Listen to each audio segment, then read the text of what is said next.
We fairy children, lost and wild. Dad punishes us, each and every child. But we are feral children, we thrive on chaos. Dad may try to punish us, he will never tame us. Hell in the cell, hell in the cell. It's Dad's test of out might. All kids will go in to fight. There is only one survivor, bring a shiver, a screwdriver. Punishment is kinetic dance. Leotards moving in a trance. It's the feral children's penance, watching camel toes prance. Miami Deb is a whore. We are feral children, lost and wild. Dad punishes us, each and every child. But we are feral children, we thrive on chaos. Dad may try to punish us, he will never tame us. Miami Deb is a fucking whore. Hell in the cell, hell in the cell. Test of out might. All kids will go in to fight. There is only one survivor, bring a shiver, a screwdriver. Punishment is kinetic dance. Leotards moving in a trance. It's the feral children's penance, watching camel toes prance. Mommy fucking Deb is a goddamn whore. But we are feral children, we thrive on chaos. Dad may try to punish us, he will never tame us.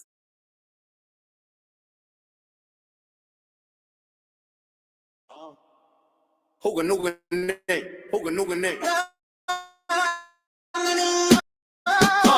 Hooga nooga nay, get on the wolf. I ain't never seen a hookah get on the wolf. I ain't never seen a hookah get on the wolf. I ain't never seen a hookah get on the wolf.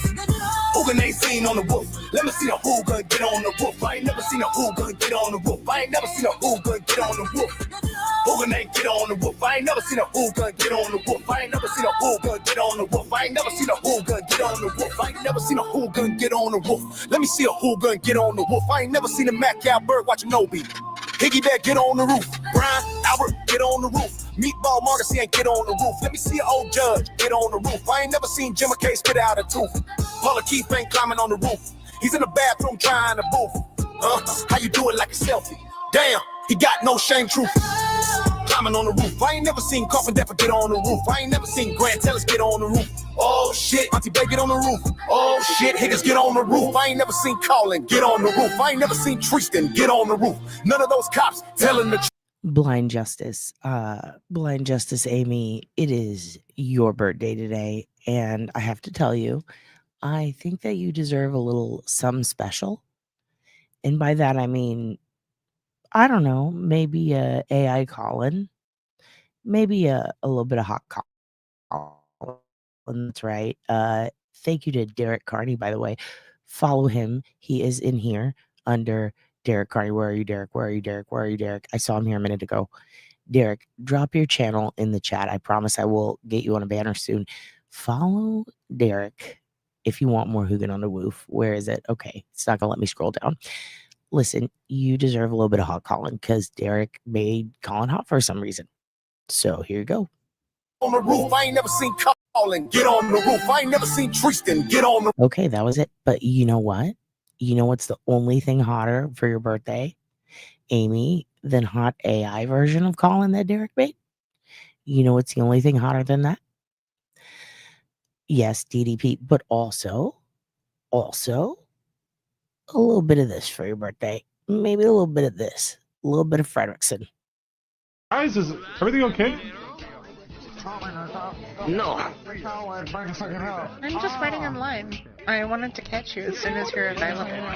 Oh, okay. I'm gonna go into work now, guys. I'm bringing sexy back. Yeah. Yeah, shaking Fredrickson.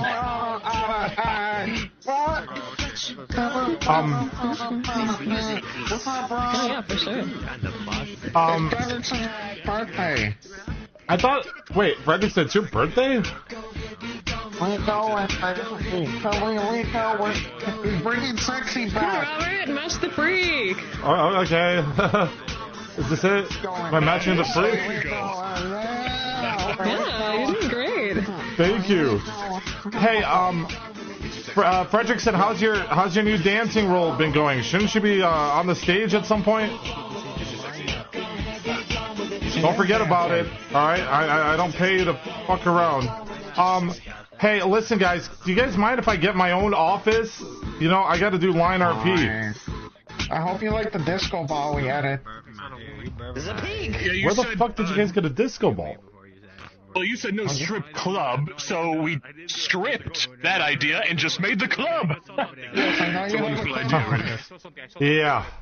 No, I'm really glad that you guys are here every day now. The cult, right? I'm glad that you guys have become a regular part of my office. That means a lot to me, you know. I'm glad you like us being here. You know, we really enjoy the company. What? We bringing sexy back. Yeah. I like the busing song. Right. So yeah, that's you on your birthday, Amy. I'm presuming I got that right because you said Alamo City, and I know my Amy is from Alamo City. Okay, I know you're Viva La 210 Barbacoa Big Red every fucking day, girl. Although it does still have all of your screen names flipped, and I apologize for that. It is not my fault. Blame YouTube. But listen, the only thing hotter than that would be the OGs. So you're also going to get a little bit of this for your fucking birthday, bitch. Get on the roof. I ain't never see a big boy get on the roof. I ain't never see a big boy get on the roof. I ain't never see a big boy get on the roof. Big boy ain't been on the roof. Never see a big boy get on the roof. I ain't never see a big boy get on the roof. I ain't never see a big boy get on the roof. Big boy ain't gay on the roof. I ain't never see a big boy get on the roof. I ain't never see a big boy get on the roof. I ain't never see a big boy get on the roof. I ain't never see a big boy grill on the roof. Never seen a big boy grill on the roof. I ain't never see a big boy grill on the roof. Big boy grilling on the roof. Big boy grilling on the roof. Big boy ain't grilling on the roof. I ain't never see a big boy get on the roof. I ain't never see a big boy get on the roof. Big boy ain't climbing on the roof. I ain't never see a big boy get on the roof. How you do it like that? Damn, you got tools on your back. Climbing on the roof. I ain't never see a big boy get on the roof. I ain't never see a big boy get on the roof. Shit, big boy get loose. Shit, big boy get loose. I ain't never see a big boy get on the roof. I ain't never heard shit when you falling on the roof. I ain't never see a big boy hop on the roof. How you do it like that? Shit, you just like a back. Shit, pick up your back. I ain't never see a big boy get on the roof. Get on the roof. Get on the roof. Get your ass out the roof. Get your ass back out the roof. I ain't never see a big boy leap on the roof. Take a big ass off. So that's for you, Amy. Also, I don't know if you guys have been paying attention to the Brian Walsh trial. I watched about 4 minutes of it and I screamed lies and then I changed it. But this happened today and I think it's pretty important. Brian did something crazy. So I'm going to go ahead and show it to you real quick.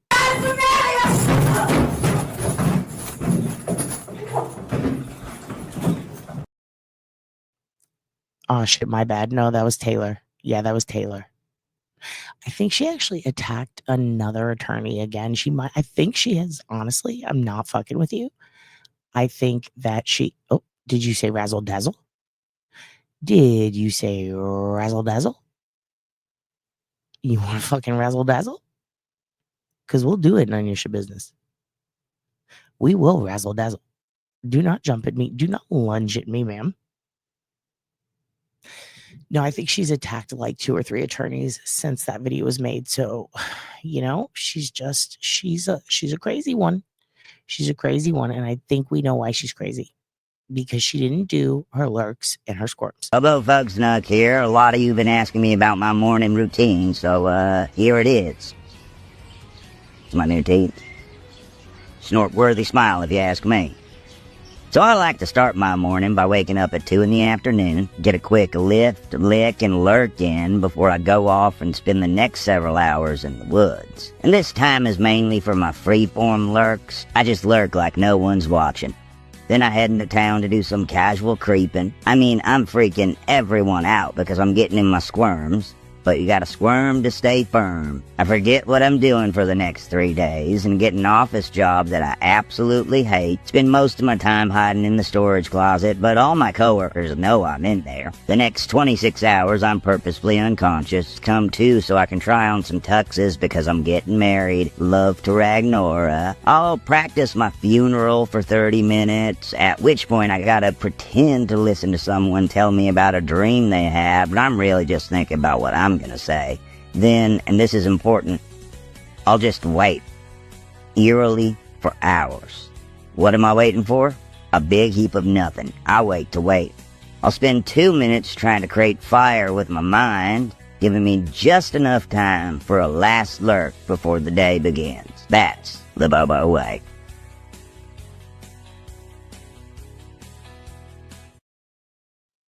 Yes, that is the Bobo way, actually. And I am opening a link that Kristen just sent me.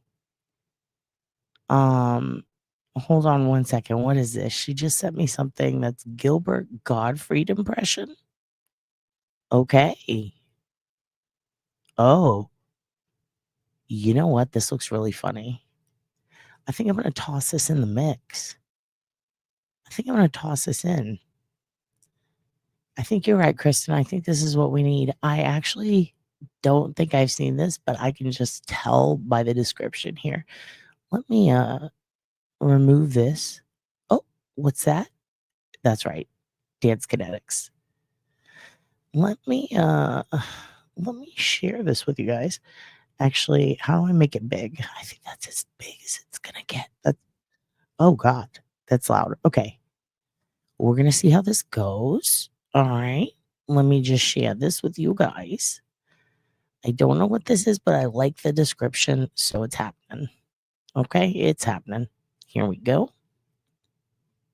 All right. So I don't know if you can see that. I'm gonna try to make this bigger. I don't know if it'll matter. Yeah, that's better. Okay, so this is, what is this? I'm sorry in advance, Gilbert Gottfried impression. Okay. I mean, it's gonna be loud. So let's see what happens. And to tame you, my love. Holy fuck, is this wrong? And in no way in hell is it erotic. Your open mouth awaiting my harvest. Drink from me, love. I'll squeeze your cheeks. Pause it. What? It just, I don't know why, but when I saw RFK Jr., it was like in my head. I think I fucked it up and thought JFK Jr. because I was like, wait, what? Like not even JFK. I was like, probably some love letters from Maryland. And now I'm reading it and I'm like, wait, RFK wait, Cheryl Hines' husband? Oh, is this to Cheryl Hines? Yeah. What? I have been so out of it since K-Fest. I did not hear about these. What a way to find out is in the vocal stylings of Gilbert Gottfried, who, by the way, I got to see right before he died, and he sounded exactly like this. His text to a reporter. He cheated? Oh, that's so fucking Kennedy of him. I digress. Let's continue. This is amazing. To force open your mouth. I'll hold your nose as you look up at me to encourage you to swallow. Don't spill a drop. Okay. Well, that something about, I mean, wait, she cheated too? What the fuck, you guys? I need to catch up on my gossip, which is crazy because we're actually going to talk a little bit about a Hollywood gossip rabbit hole today for part of it. Hello, Dawn Marie, my little lemon. Oh, and Just a Crazy Jen is back. How are you doing, Jen? Oh, God, Harvesty. Yeah, I don't. And Darlene is, ooh, all my Long Island girls are here today.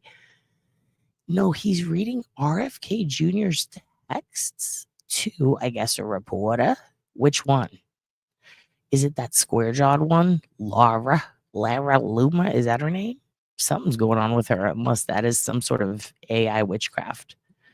But she is slowly morphing into the neighbor in the wheelchair.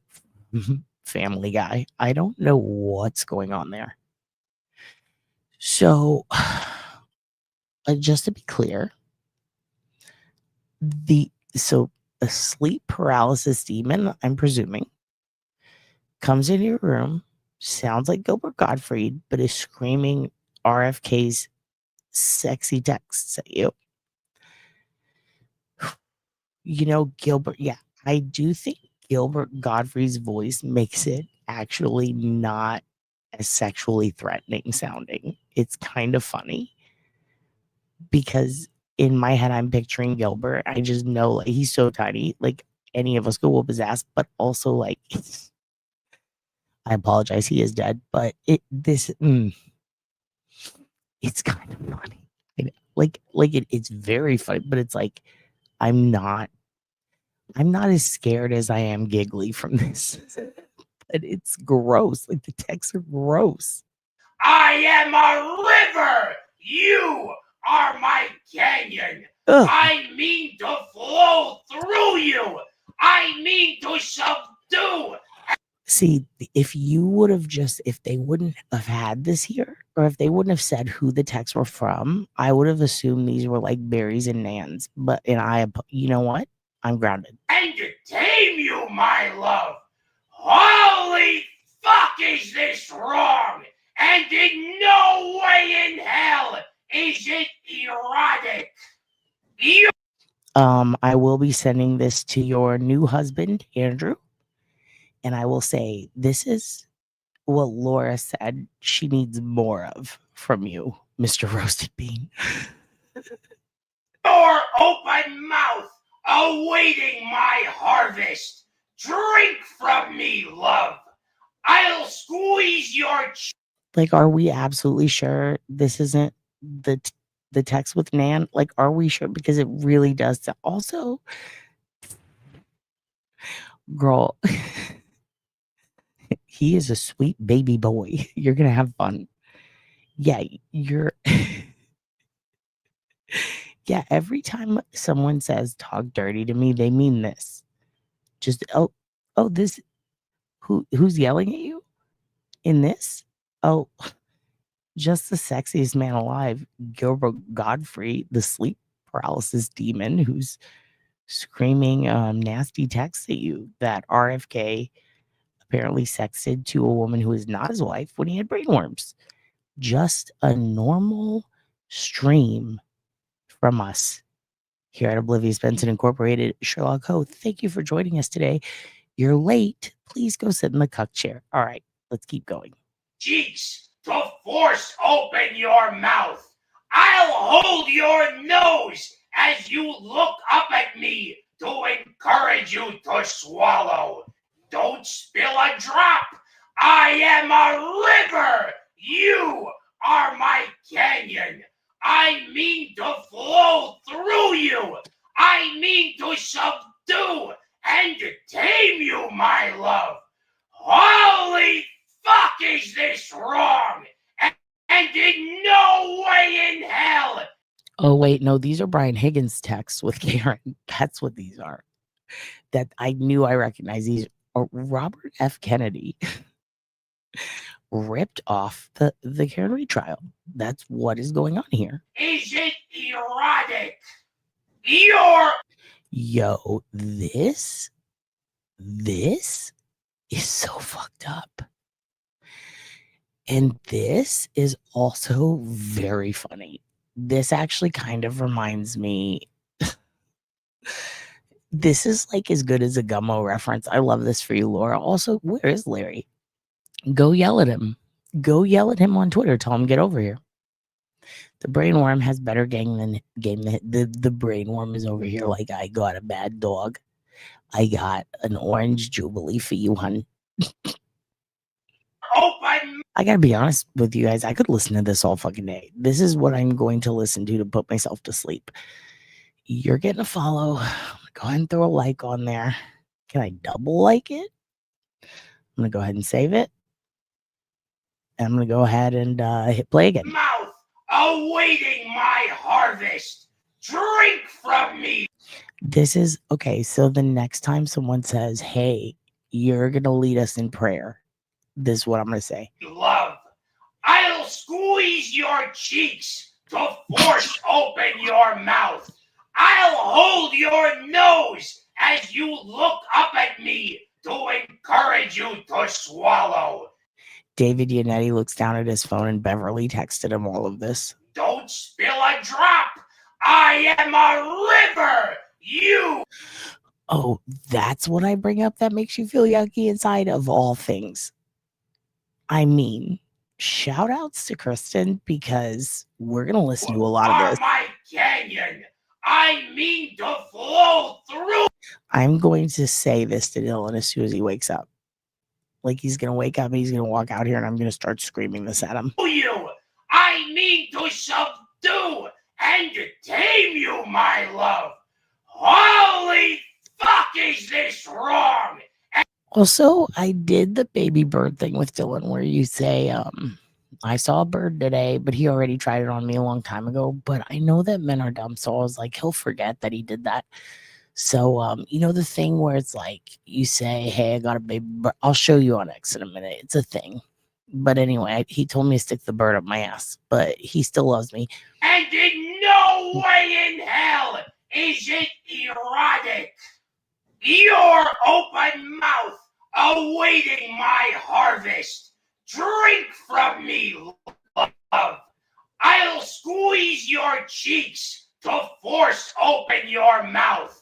I'll hold your nose as you look up at me to encourage you to swallow. Wait, are we sure? I don't think these are sexy texts. I think isn't this the speech he gave about the Tylenol? I feel like I've heard this before. I feel like this is how he told us about the Tylenol. Don't spill a drop.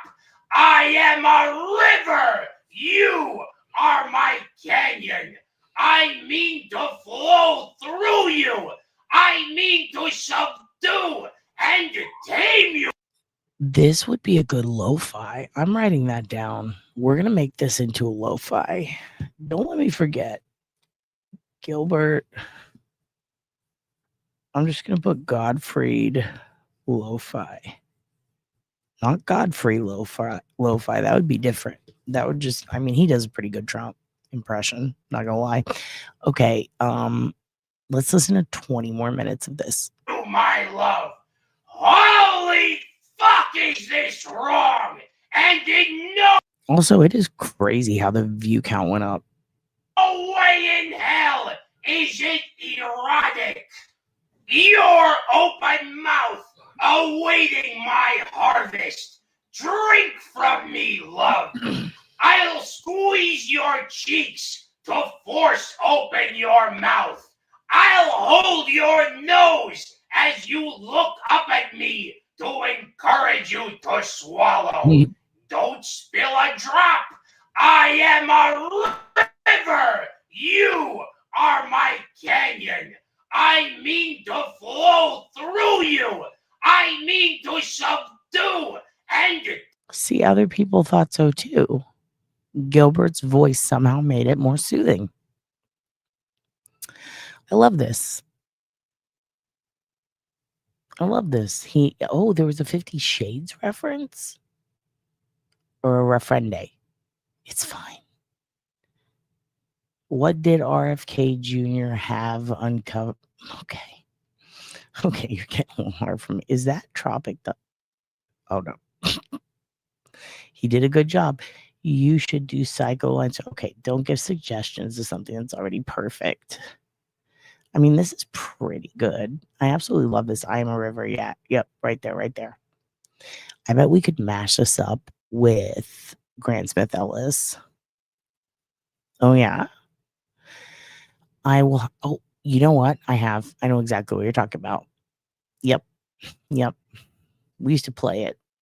If it's the one that I think it is, we used to play it in the car rides to wrestling. You don't think soothing? You're not soothed? Are you sure? Try again. Tame you, my love. Holy fuck, is this wrong? And in no way in hell is it erotic. Your open mouth awaiting my harvest. Drink from me, love. You know what's crazy is I bet this is an apartment, and I bet this guy's like upstairs fucking neighbor is just totally hard right now. Anyway, that was fun. Thank you, Kristen. That was fantastic. Oh, you just walked in? Dude, I'll play it again. I'll fucking play it again. You want to see it again? Ernie wants to see it again. We got to do it again because Julie needs to see it. This is RFK's texts to me. I'll squeeze your cheeks to force open your mouth. I'll hold your nose as you look up at me to encourage you to swallow. Don't spill a drop. I am a river. You are my canyon. I mean to flow through you. I mean to subdue and tame you, my love. Holy fuck, is this wrong? And in No, Sherlock, and he can never fucking know. Do you understand me? no way in hell is it erotic. Your open mouth awaiting my harvest. Drink from me, love. I'll squeeze your cheeks to force open. Like, it's moments like this where I'm super glad that I'm not a teenager today and also in charge of the morning announcements, because I think you know what I would do with that. In your mouth. I'll hold your nose as you look up at me to encourage you to swallow. Don't spill a drop. I am a river. Darling, I don't know if you realize how brilliant you are sometimes, because I read that as, if I didn't like pens so much, this would make me gay. Like pens, like the ones I sent you, like how you put pens inside of you for fun. But then I read it, then I reread pen is, and then I went, oh, technically it's a triple entendre. Fucking love that for you. You are my canyon. I mean to flow through you. I mean, it's been 30 minutes, and so far all we've done is watch Gilbert Gottfried, and I'm fine with that. I'm fine with that. Okay. So that's what we're doing today, and that's it. All right. So I'll talk to you later. That would be so fucking wild. I'm going to do that tomorrow. I'm going to do that one of these days. It has to happen. It just does, because that's fun. That's fun for us. Okay. Next up, we have to do our morning prayer. Morning prayer. Please, everyone, get fucking ready. Okay. Put your hands together, bow your fucking head, and chill, because it's time to harvest for the Lord. The roof. None of those cops telling the truth.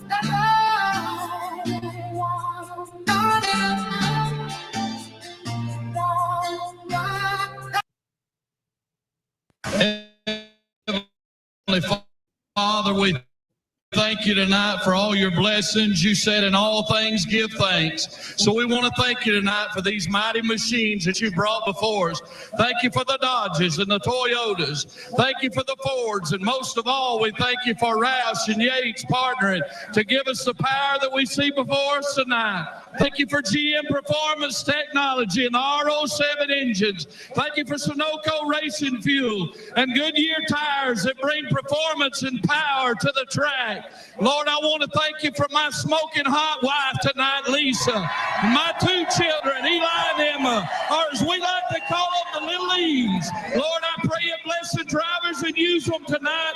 May they put on a performance worthy of this great track.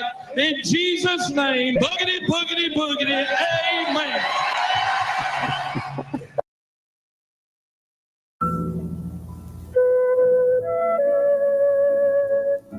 like to watch pretty girls run through cow pastures, particularly when they were dressed like those girls were. You really only find out about your friends after they're dead. Okay, hold on. So,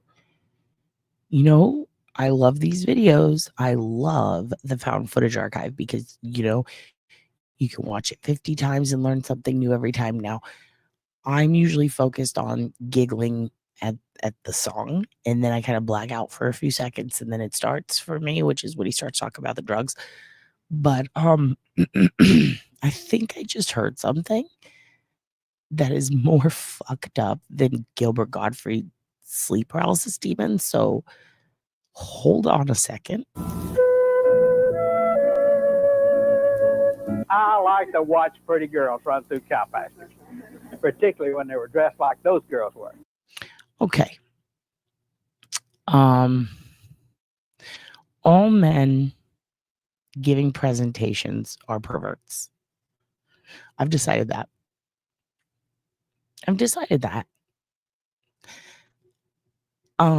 He's a pervert. Also, any blazer that's not black, pervert. You really only find out about your friends after they're dead. See Dick? See Dick run? Run, Dick, run. I like Dick. I never heard of a 9-year-old alcoholic. Yet was chug-a-lugging this stuff and died. And the 76 people died, and death doesn't bother me much. 50 deaths is not a big thing. I see death all the time, so I've learned to live with it.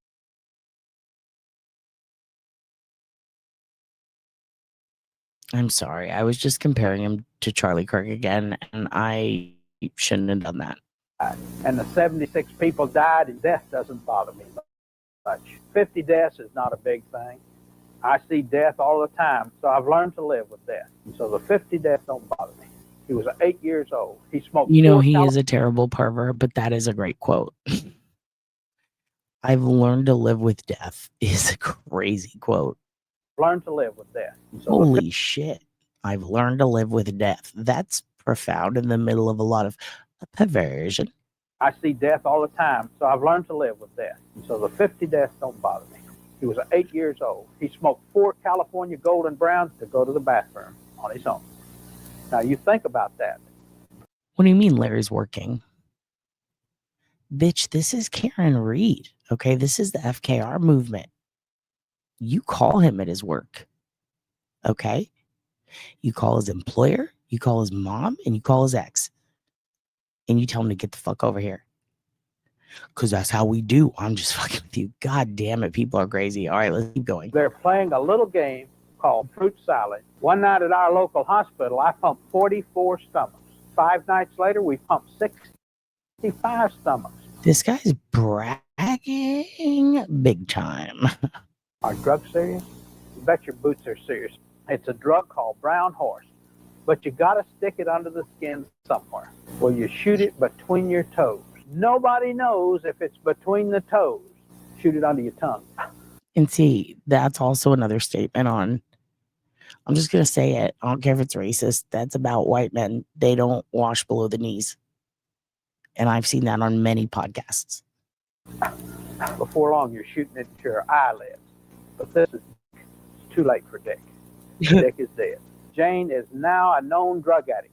Yellow Jackets, blue. I bet we could actually cut this up and put it talking back and forth with Gilbert Gottfried, and it would totally make sense. Oh, is this the part where he talks about barbiturates? Jane is now a known drug addict. Yellow Jackets, blue dots. These are barbiturates. When you had diarrhea, you put a few drops in your food. And when you have that diarrhea, you really need that drug. Kill me, let me out of here. I don't want to live, let me die. Angel dust, magic mist, wobbleweed, powder from heaven. Sprinkle it on a cigarette and smoke it. You can. It also trips me out how the audience went black and white after he talks about angel dust. Wobbleweed, powder from heaven. Sprinkle it on a cigarette and smoke it. You can drink it, you can inject it, you can snort it. And that little girl was loaded with angel dust. She had scratched so violently that she scratched her right eye out. He took a pair of pliers and pulled all his teeth out. I saw a boy chew his fingers off the bone. I saw a girl. Again, I've seen all of these things at bus stops in San Antonio. I don't understand why he's so upset. Leak the flesh off her arm. of a mother who took her 2 children, stuffed them in an oven, and baked them. Thank you very much. But to be fair, her children were turkeys. See, I told you. And people, if you ever classify any group of men as white, people get so mad. But it's like, no, I'm talking about the men. And also, like, it's just true. Like, white men do not scrub below the knees. Ever. Ever. They don't get their feet. They don't get the bottom. They don't get their toes. Women, we got to do it because we got to shave or we got to pick at something on our foot. Men don't pick at their feet that much either. They either do something wicked gross, like they bite their toenails, or they'll get like a couple of them off and then just like fucking flick them on the floor. If they don't fuck with their calluses, they just let them grow and grow. It looks like a bunion. And I'm not projecting what Dylan does. I'm just saying all men do that. I've never known a man to not do any of those things, unless it's a gay. If it's a gay man, they absolutely wash below the knees. Talk about straight whites. They just don't. I am absolutely gender profiling. I'll take it because that's what I'm doing. And you know what? The profile fits. The profile fits. I would love to hear about all of your exfoliation journeys, which also kind of sounds like a Scientology thing. They don't fuck with their feet unless it's to like flick something from it at you. You fucking, so so what's your exfoliation journey? What is it? Because I always see you as Taylor Shabusiness. So I bet she's a dude too. She lunges a lot. It's true they don't want to ruin Soctans. No, they don't. They just don't want to know what's down there. Yeah, they don't fuck with their feet. If the profile fits, we sits. Darn it. That's the merch. I know, me too. And I'll throw up. I'd like to hear this exfoliation journey as well. I got these little chubby Asian scrubby mitts and you use special. You're talking about Korean? The Korean cloths? They're the best. Okay, everyone but none your business. They either never grow or he snips them in private. I mean, something's going up. Something's going on. Like the ones I seen down here don't do that. No, that's who started that trend. They're these they are literally just mitts that are the Korean washcloth type of texture. It's almost like if you could take a wiry cloth and make it feel like sandpaper. And it rules. Yeah, they do rock and they are really good for ingrown hairs. You have to wash them in a circular motion. Do you really know how hard it is to be a white male today? Well, no, but I'd love to. But you want to switch your treat? Derek, switch with me. Switch with me, Club Kid. Tay-Tay Shabiz looks like a younger Catherine Keener. Do you stand by that? In court. I mean, it's okay. I didn't learn about skincare either. I mean, I have psoriasis, so I'm right there with you guys. Those things are awesome. Yeah, they do. They're like a loofah, but a cloth. They say Korean makeup is great too. I don't know. I don't think I've used any, but I've used a toner from there and it smelled really good. And I got COVID. No, I'm just kidding. What the hell's a Korean? It's like a loofah, but it's a cloth. My perfect smans would be a combo of Jack Murray, Francis, and Tim. What about McSweeney? I mean, what about Billy? By the way, shout outs to Tombstones, I believe, or Mia. One of them pointed out that Billy might be a ginger. He is. I checked. Gingers are on a tear right now. So be on the lookout for that. Bolo for the gingers. For having the courage to talk about feet This is progress. Thank you, Laura. That $5 will go to Korean scrubby pads for all of your feet. You can get them at stores or online. Yeah, you can get them in bulk at H Mart, 99 Ranch, and Amazon. My life is hard. I have had a split end recently. How dare you bring that up in here? That's political. We don't talk politics. Yeah, they're very cheap. They're very cheap, and I love them. And we continue.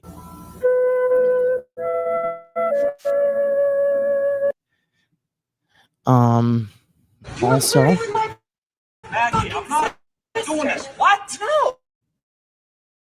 You were flirting with my sister. I need to keep up there, but like Boston, I mean, it is a great metaphor for X. That's all I'm You were saying. flirting with my Maggie, I'm not sister. doing this. What? No, you were flirting with my sister.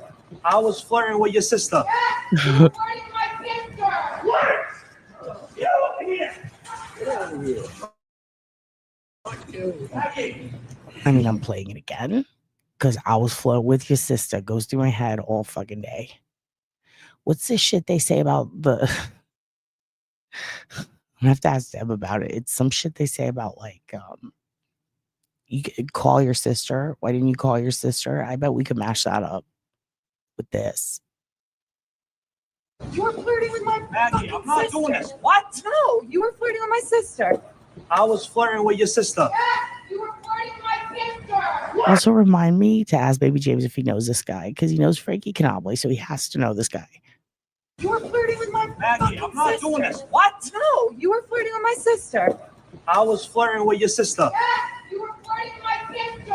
What? Get over here. Get over here. Fuck you. Maggie. Nice.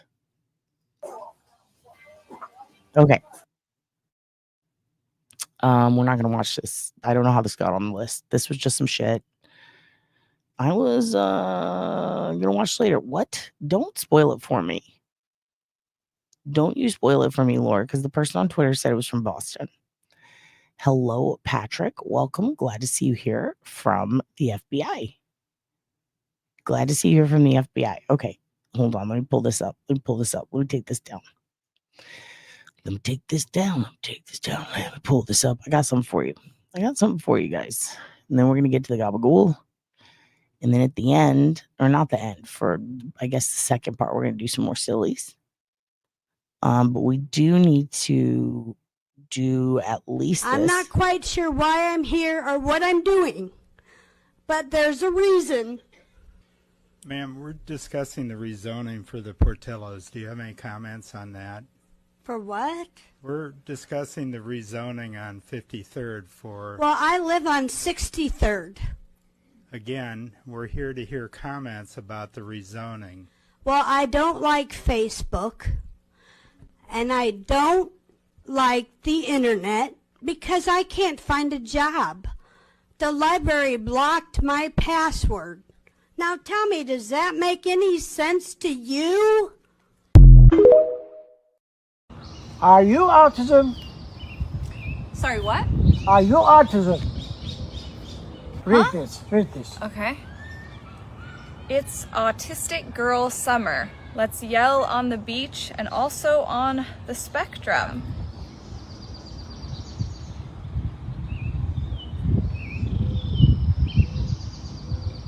Thank you. Also comes in boy version and non-binary version. Now look at this one, please.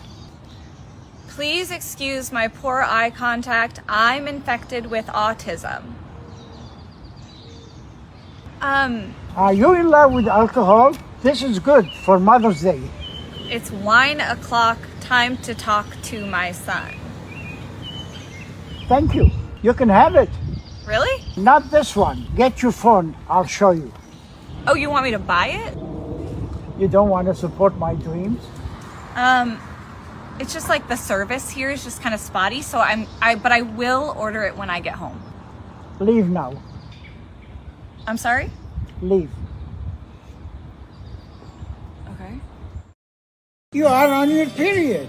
Send this to someone on their period. Congratulations, you are bleeding out. Do not feel shame about this blood. It is natural and beautiful. This is just your time of the month, and it will soon pass. Be thankful for your crampy fallopians. It means your dead uterus is being birthed from your slippy gash. You are not infected with the baby, so be proud of your menstruation.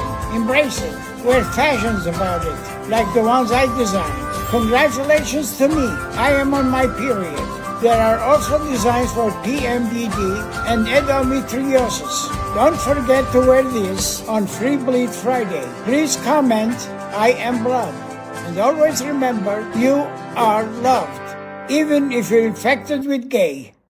Slide went viral was because parents kept writing letters and emails to the city of Boston. They're like, hey, there's a slide you put up at a public park. Super dangerous, by the way. The older kids can't really write it. Some of the younger kids just go flying. Can you please do something about this? And Boston for a while was like, it's a children's slide. How fast could it go? What do you mean? The city just kept brushing it off. They're like, you're fine. It's a children's slide. If you don't like it, just don't write it. Until they keep writing. They keep writing letters about this goddamn slide. The mayor's like, all right, we have to see what these people are talking about. I'm sick of hearing about this slide. And the city of Boston's like, all right, let's just tell an officer to go over there and just ride the slide and see what everyone's talking about.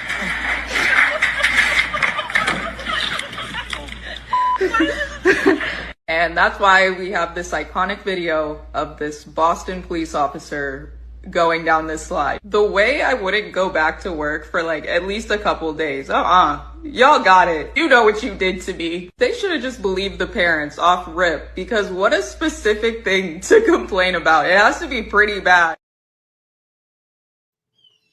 Off rip. How are you guys doing today? Nice to see you as I disappear. My allergies are killing me. I still have a bit of a cough. It is very cold here. I have yet to take off my China shirt. Thank you, Mitty. How all of you? How cold is it where you are? Everybody's been complaining about how cold it is everywhere. How cold is it where you are? Because here, let me look. 42 degrees and cloudy. And I'm pissed off about it. It's too cold for me. I hate it when it's hot. I complain and I say, I wish it were cold. And then it gets cold and I fucking get mad. Same? Yeah, okay. So it's pretty, okay, 37. So everybody's kind of in the same boat. 70 degrees and sunny. Fuck you, Laura. I'm so sorry. I didn't mean to say that. And you two totally. I'm so sorry. I didn't mean to. Listen. I'm going to put on Gilbert Gottfried TL, y'all, because I'm jealous.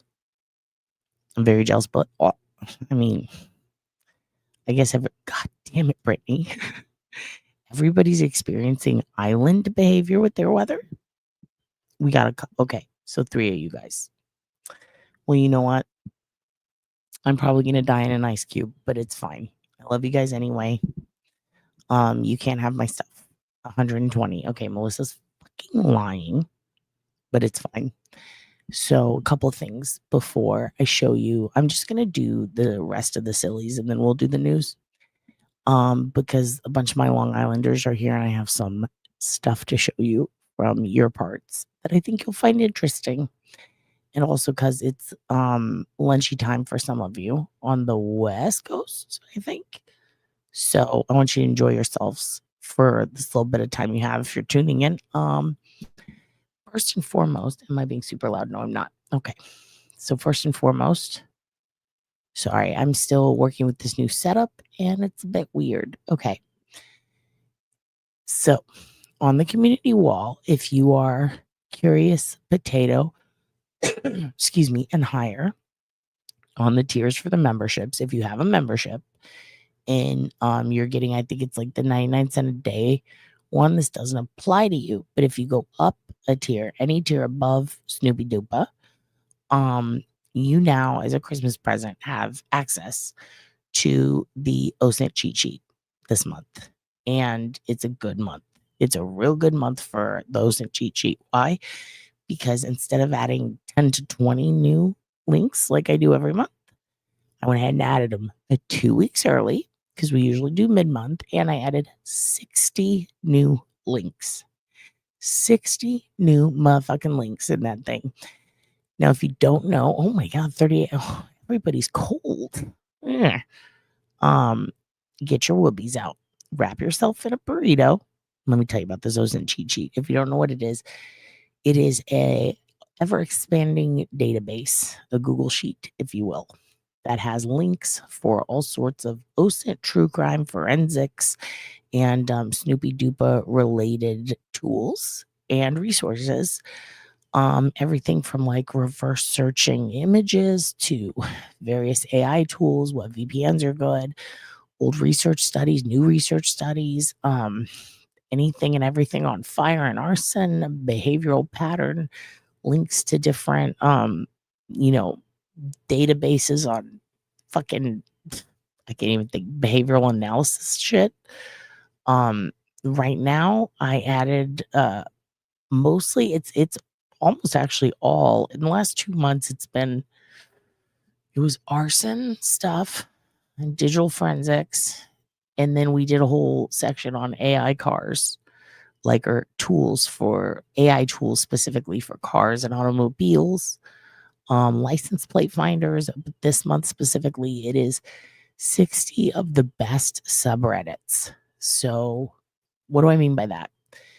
Not just any subreddits. These are subreddits related to cold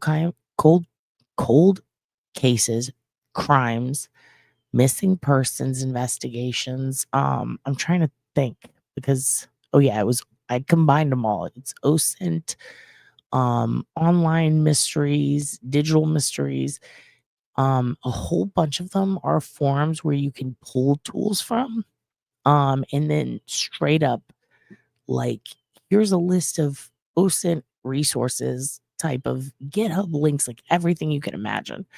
So all of those, anything related to crime. So if it's behavioral psychology, forensic psychology, autopsy, subreddits, which they do have, criminal investigations, missing persons. There's also UK, US. There's also a ton of them that are specific to the cases. So there's going to be LISC subreddits, Erons. There's going to be the FKR stuff. There's Liz Barazza, Taylor Schmidt, literally a bunch of cases. So it's pretty sick. I added 60 new links. They're up there now. If you go to the community wall, you're going to see a Google Doc source link, and that is how you access your OSINT cheat sheet. And I tell you every month, you can simply make a copy of it and keep it if you don't want to be a member after 1 month, because I know Christmas is coming up. The wallets are tight. The purse straps are tight. I get that. Some of us don't have $1 million to spend every month. I will not be offended if you make a copy and then skip a month or two or whatever. Just if you don't want to watch it anymore, that's fine. But you should keep it, or at least keep a copy of it, so that if you lose access to it one day due to membership shit, or if YouTube for some reason, kicks me offline because they realize that I'm fucking just making you watch Gilbert Gottfried sleep paralysis demon videos all day, you'll at least have it. So there's that. So that is up now on the community wall. Usually you have to do I think it's called Dad's Favorite and higher, but you can do the second tier and all the tiers above it just for Christmas. And because it is a perk, I can't offer it to every single member. Otherwise, that'll be mean to the ones who did pay for the higher tiers, but I feel like it's fair. So that is there now. That is available now. And there are 60 new links. Now let me see what else we got going on here. Okay. I'm going to show you a couple more goofy things. All right. And then we're going to get into some new stuff. One thing I feel like, okay, so I'm not going to play it for you because it's somebody else's channel, but I kind of want you guys to know that this exists. So I'm going to go ahead and hold on one second. and I really don't want to talk about this issue a lot, but it's crazy that we're even seeing this. I'm wondering what the fallout's going to be for the next couple of days. We're probably going to hear a lot about this on every platform. I've already watched almost all of it. It's holy shit. So, Dream Feed Media, okay? Dream Feed Media. Ooh, I'm not subscribed. What? Now I'm subscribed. Dream Feed Media. A lot of you guys know that channel. Great channel. Very nice people.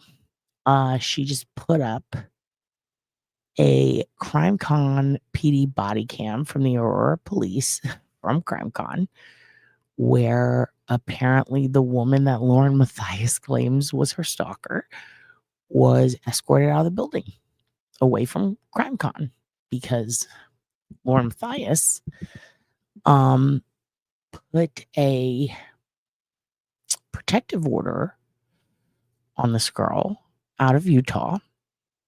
Now, at first, I was like, yo, this stalker needs to leave Lauren alone. And then I went and watched the videos, and I was like, wait. Yeah, it's slightly annoying, but like we went through way worse with that psycho Nazi and her friends. So like, what's she bitching about? And then I was like, don't compare her trauma to other people's or whatever we went there. It's not like other people. Maybe she's surprised by this. Then I thought about it and I was like, she's been a journalist for like decades. Like, how is this like considered like really this the work? And then the 9-hour video came out and I saw the wedding shit and I was like, oh, fuck my face. No. Yeah. And then I read Laura's emails and messages and I'm just like, damn. And as it started to play out, I realized, holy shit, this is like, it reminds me of the Ariana Grande interviews with the Wicked ones, with the two lead stars, you know, and how they're always like touching on each other and acting weird and crying a lot. One of them, like a plane flies above her head, and the one with the long nails is just like crying a fuckload over it. It's fucking weird. It's like, well, this is a major overreaction to a slight inconvenience.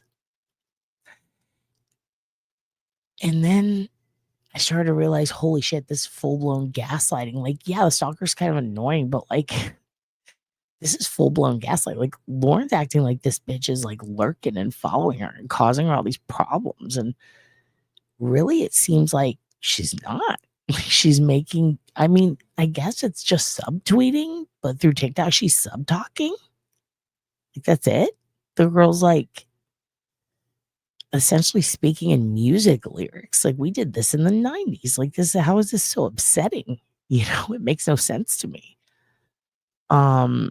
So yeah, I watched this and then I realized, wow, this devious hoe, aka Miss LTC herself, in my opinion, devious hoe behavior, puts a restraining order on this girl at CrimeCon so she can't attend CrimeCon. The girl has to go into her fucking hotel the whole time. And the girl is supposed to present an award. What's it called? Like the Crimies or something. First of all, the award shit is bullshit. It's heinous. It is fucking stupid. I cannot sit through the award shows. They are embarrassing as fuck. That's why I was talking about let's integrate some mums or something to spice this shit up. Maybe a Gilbert Gottfried sleep paralysis demon at this point, because that shit is so crazy. The Clue Awards. Oh my God. It's really mortifying and embarrassing, in my opinion. That girl, the stalker, should be thrilled. She did not have to fucking sit through that shit, but she seemed to be really excited about it. Who am I to judge? Some people like really bad music. But yeah, that girl, like, she's about to present an award. She's at CrimeCon. She's got her credentials. She fucking paid a fuckload of money. What was that cost? Like an 87 Honda Civic on Craigslist, like $2,000. I don't know how much it costs to go there, but it's a lot. And the girl is taken out by police after being served. And she's like crying and she's like, what the fuck? Like, I was gonna come here anyway. I bought the ticket. She didn't even buy. So not only did Lauren do that, but like the girl wasn't even around. Lauren wasn't even there. She wasn't there at all. She spoke with the cops and then showed up after. So it's really wild. It got put up 5 hours ago. I encourage you guys to check it out. It's on Dream Feed Media stream. I'm not gonna play it because I don't know if they would copyright strike me. I don't know if I don't want to take away from them, but you can go there and see it. So, but then she says the ex-husband wanted to come back. So she let him, and all he wanted was a goodbye bang. But Lauren, that it was true love forever, and got sad when he was like, okay, so bye. But Lauren thought it was true love forever. I don't get that. She called the bailiff on a girl hearing. On a girl hearing? You guys, I don't understand half of what you're saying. She called the bailiff on a girl Phoenix during the trial and started crying in the lobby in front of everybody. She gets sex and love confused. Who does?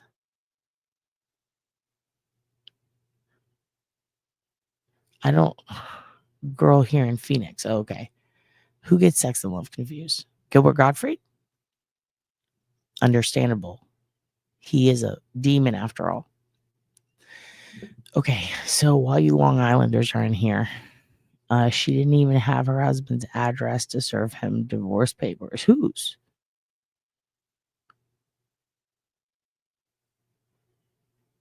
Mormon women? Whose address? Who's she? Which one? You got to name them, because either one of these women could be doing something dumb as hell based on their past behavior. Well, she says he was homeless. Who? I don't even know what y'all are talking about anymore. I'm going to assume Gilbert Gottfried. Okay, so this is for all you Long Islanders. This is still sillies. We're still doing sillies, okay? But apparently, this is the Long Island club scene in the 90s. Just a little gift from X. I'm curious if you guys can recognize this place, because I damn well know a bunch you guys have been. Okay, here we go. Always come with a laid-back approach. You don't want to be pushy. You just make yourself seem tops. We don't make a move right away. We feel out the club for a little while. Feel out the club. Hopefully they make the first move. We make the contact, we smile. We spot out a group of girls. We let each other know which one wants which one. Like, I'll say, wow, those two over there, begging. Blonde or you? Begging. Whose husbands are these? Because I know one of you guys married at least one of you do. Who is it? Whose ex-husbands are these? Don't lie. You dated a weatherman, which is way hotter than Bon Jovi. Was that Duncan McLeod? I don't know. You clubbed in Long Island? Fucking Guidos. Okay, I believe you, because you said that right away. You immediately shamed them and called them it maybe a slur, but I don't care because it's funny. And they're Italian. Best reality show right now is Lauren. God. Rap is actually one of the most important things, I think. What band were you in? Bon Jovi? We are with, man. You psycho. Melissa knows she is in this video. That's how that's her. Melissa was just quoting her future conversation to us. We were talking, drinking, buying them drinks. Like real interested in what they have to say, you know? Interested. Listen to every line. Wow. Mm-hmm. You don't say. Wow. Automatically in the sin within 3 o'clock. You want to take a picture? Smiley. Let's go. My ticket? The later in the night that it gets, then If nobody's coming up to us, which is a rarity, What about the brother? by the end of the night, we'll make moves. All right. So that's Turd and Ernie. If you guys were wondering what they look like in real life, they're not women. That's actually them. Okay. So here's another cool thing I found. I just thought this was pretty cool. I mean, that just makes me laugh. I think that fish is pretty funny. Oh, what's it doing? What's it? We're not going to keep. Okay. So this is the other thing I wanted to show you. This rules. Okay. We watched something like this a while back where the two news guys get in a fight.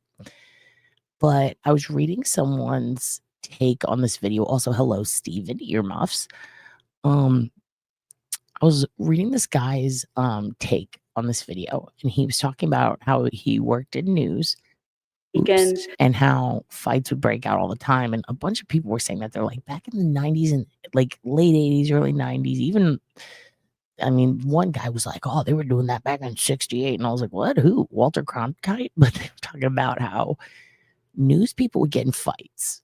Like the people who are on the remote, they're out there, they're getting the interview out in the city. They get in arguments with the on-screen talent that is in studio.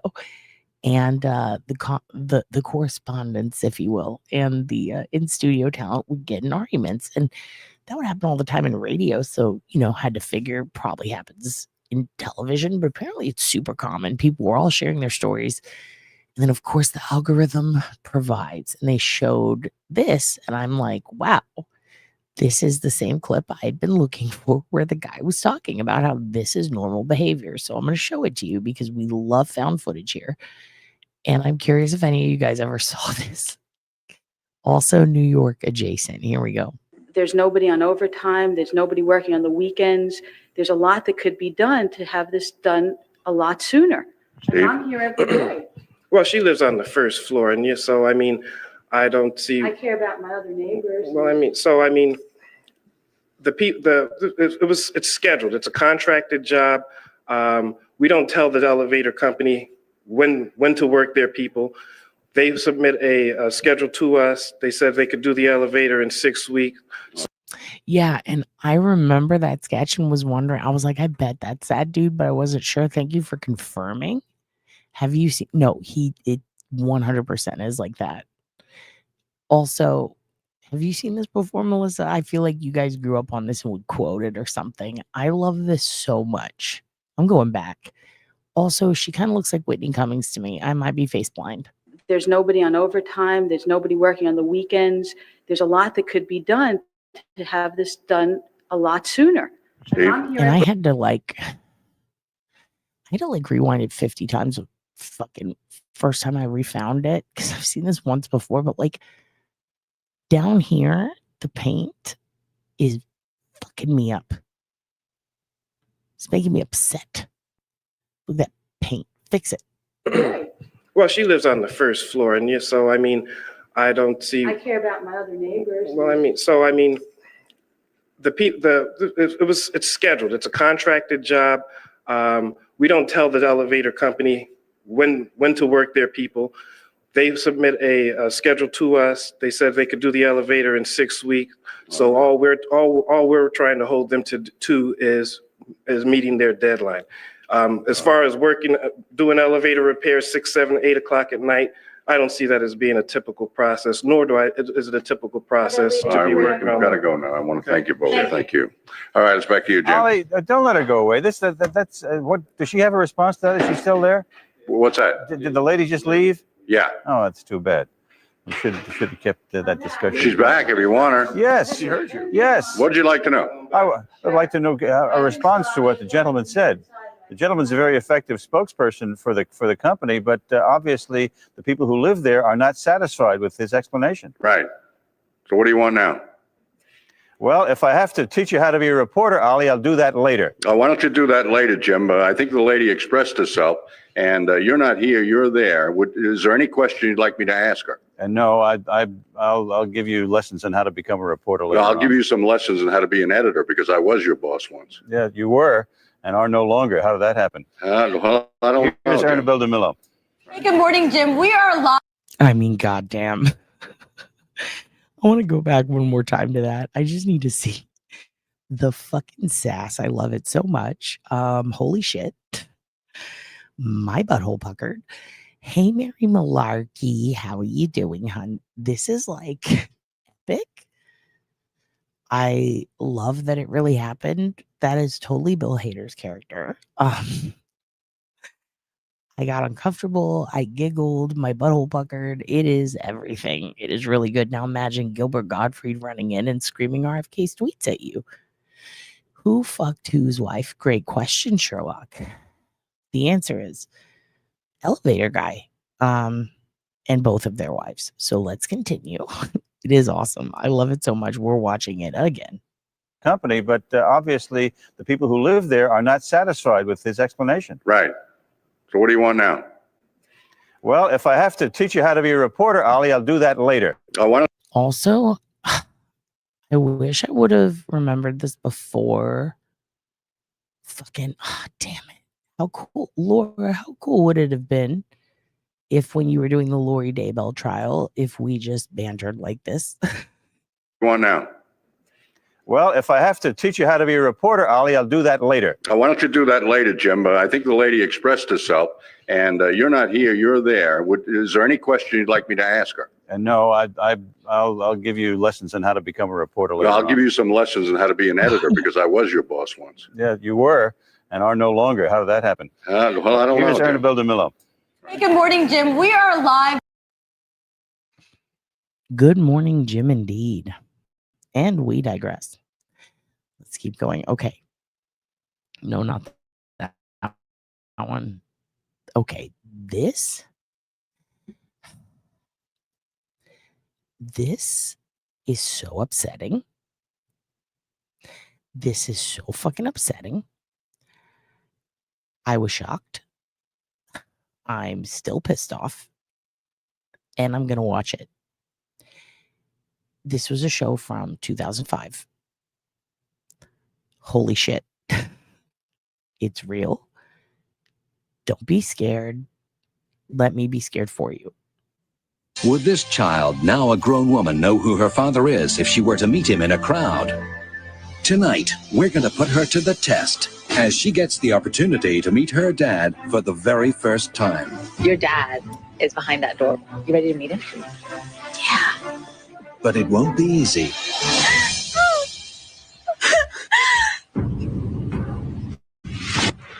Eight men. TJ, your dad's standing right in front of you now.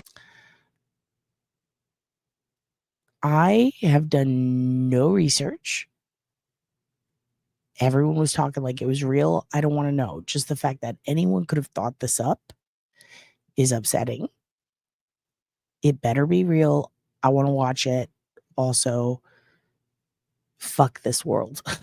One of them is her father. I'm your dad. I'm your dad. I'm your dad. I'm your dad. Can she solve the mystery? If she can, not only will she be reunited with the man she spent a lifetime searching for, I think he's the man right there. she'll win as much as $100,000. $100,000. They dressed her up like it's the goddamn Bachelor. And all those dudes look like losers. Let's keep going. I'm your dad. I'm your dad. I'm your dad. I'm your dad. Can she solve the mystery? If she can, not only will she be reunited with the man she spent a lifetime searching for, I think he's the man right there. she'll win as much as $100,000. But if one of the other men convinces her that he's her father, then he walks away with the money. Who's your daddy? Okay. Would this child... So, we're going to watch it. If it's real, we're going to watch it. Okay, we're going to watch it. That is exactly what they do. If you guess wrong, that is what happens.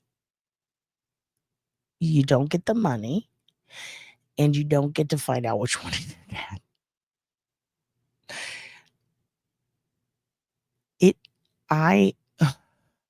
Let's watch it again. Now a grown woman know who her father is if she were to meet him in a crowd. Tonight, we're going to put her to the test as she gets the opportunity to meet her dad for the very first time. Your dad is behind that door. You ready to meet him? Yeah. But it won't be easy.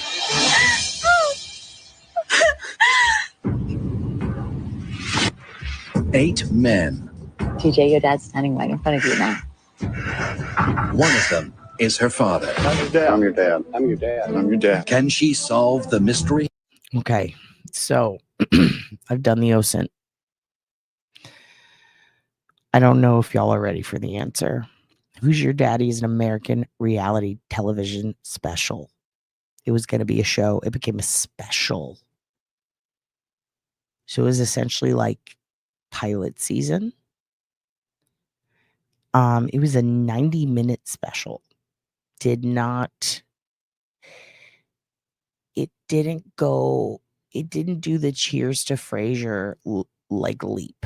You know what I mean? It did not go beyond that. It premiered January 3rd, 2005 and starred actress TJ Myers. The special depicted 8 men in a competition for a $100,000 reward over who could best convince Myers, a woman who was adopted, that they were her biological father. One of the contestants, however, actually was Myers' biological father. Myers had the opportunity to interview and observe each contestant before making a determination of which man was her biological father. If Myers incorrectly selected a contestant as her biological father, the contestant won the reward. Conversely, so the whole time the guys are trying to convince her that they are the dad so that they can deceive her and win the money. Yes, Mary, you don't get the money and you don't find out who's your dad. Conversely, if she correctly determined which contestant was her biological father, Myers won the reward. Holy shit. A spin-off series also hosted by Hughes had a similar premise. In the payout is Who's Your Daddy. The spin-off featured 8 women who must find their biological mother. 2 episodes that featured 2 women named Alexis and Jenna aired on Fox May 14th and November. Oh, Jesus Christ. Who's Your Daddy? God damn it, Total Eclipse. That's brilliant. It's just going to be Richard Allen, and then it's going to start a whole bunch of shit. Okay, so anyway, that's... Yeah, we're going to have to get Twitch so we can watch this shit, because I can't. We have to. I can't. Also, this is my favorite. You just got dropleted, idiot. Okay. Also, this is me. I'm the little baby monkey. That's a big crab. Hold on a second. This is the greatest news interview, and I love him. A lot, and I saw the white boy walk in, and then like my natural human reaction and instinct was like, shoot her, and everyone was looking at me crazy. Nobody was paying attention, and then my cousin was next to me, so I throw him on the ground, and then that's when he realized, oh, it's not a prank. I was like, why would I even prank like that? Who does that, right? And then nobody listened to me until they started hearing the shooting. Pop, pop, pop, pop, pop, pop. So then we started, running, and then it got to a point where we got to the corner, and there was no exit at the corner. And then there was like, I remember there was like a lady, Asian lady, trying to hand me her kid. So I was like, what? I was like I'm trying to not get shot and not die. I'm like kicking the window. I kicked it at least 3 times, like crazy kicks. I used to play soccer, so I could kick pretty hard. Nothing was working. I look around, I pick up the bowling ball. Now, I did do the OSINT on this because this will become a lo-fi soon. I've watched it 100 times. It is 100% real. We will watch it twice so that you can grab your quotes now. And I did think he was going to say he kicked the baby. It finally breaks. I tackle it on some football, SHIT. And I don't really like football.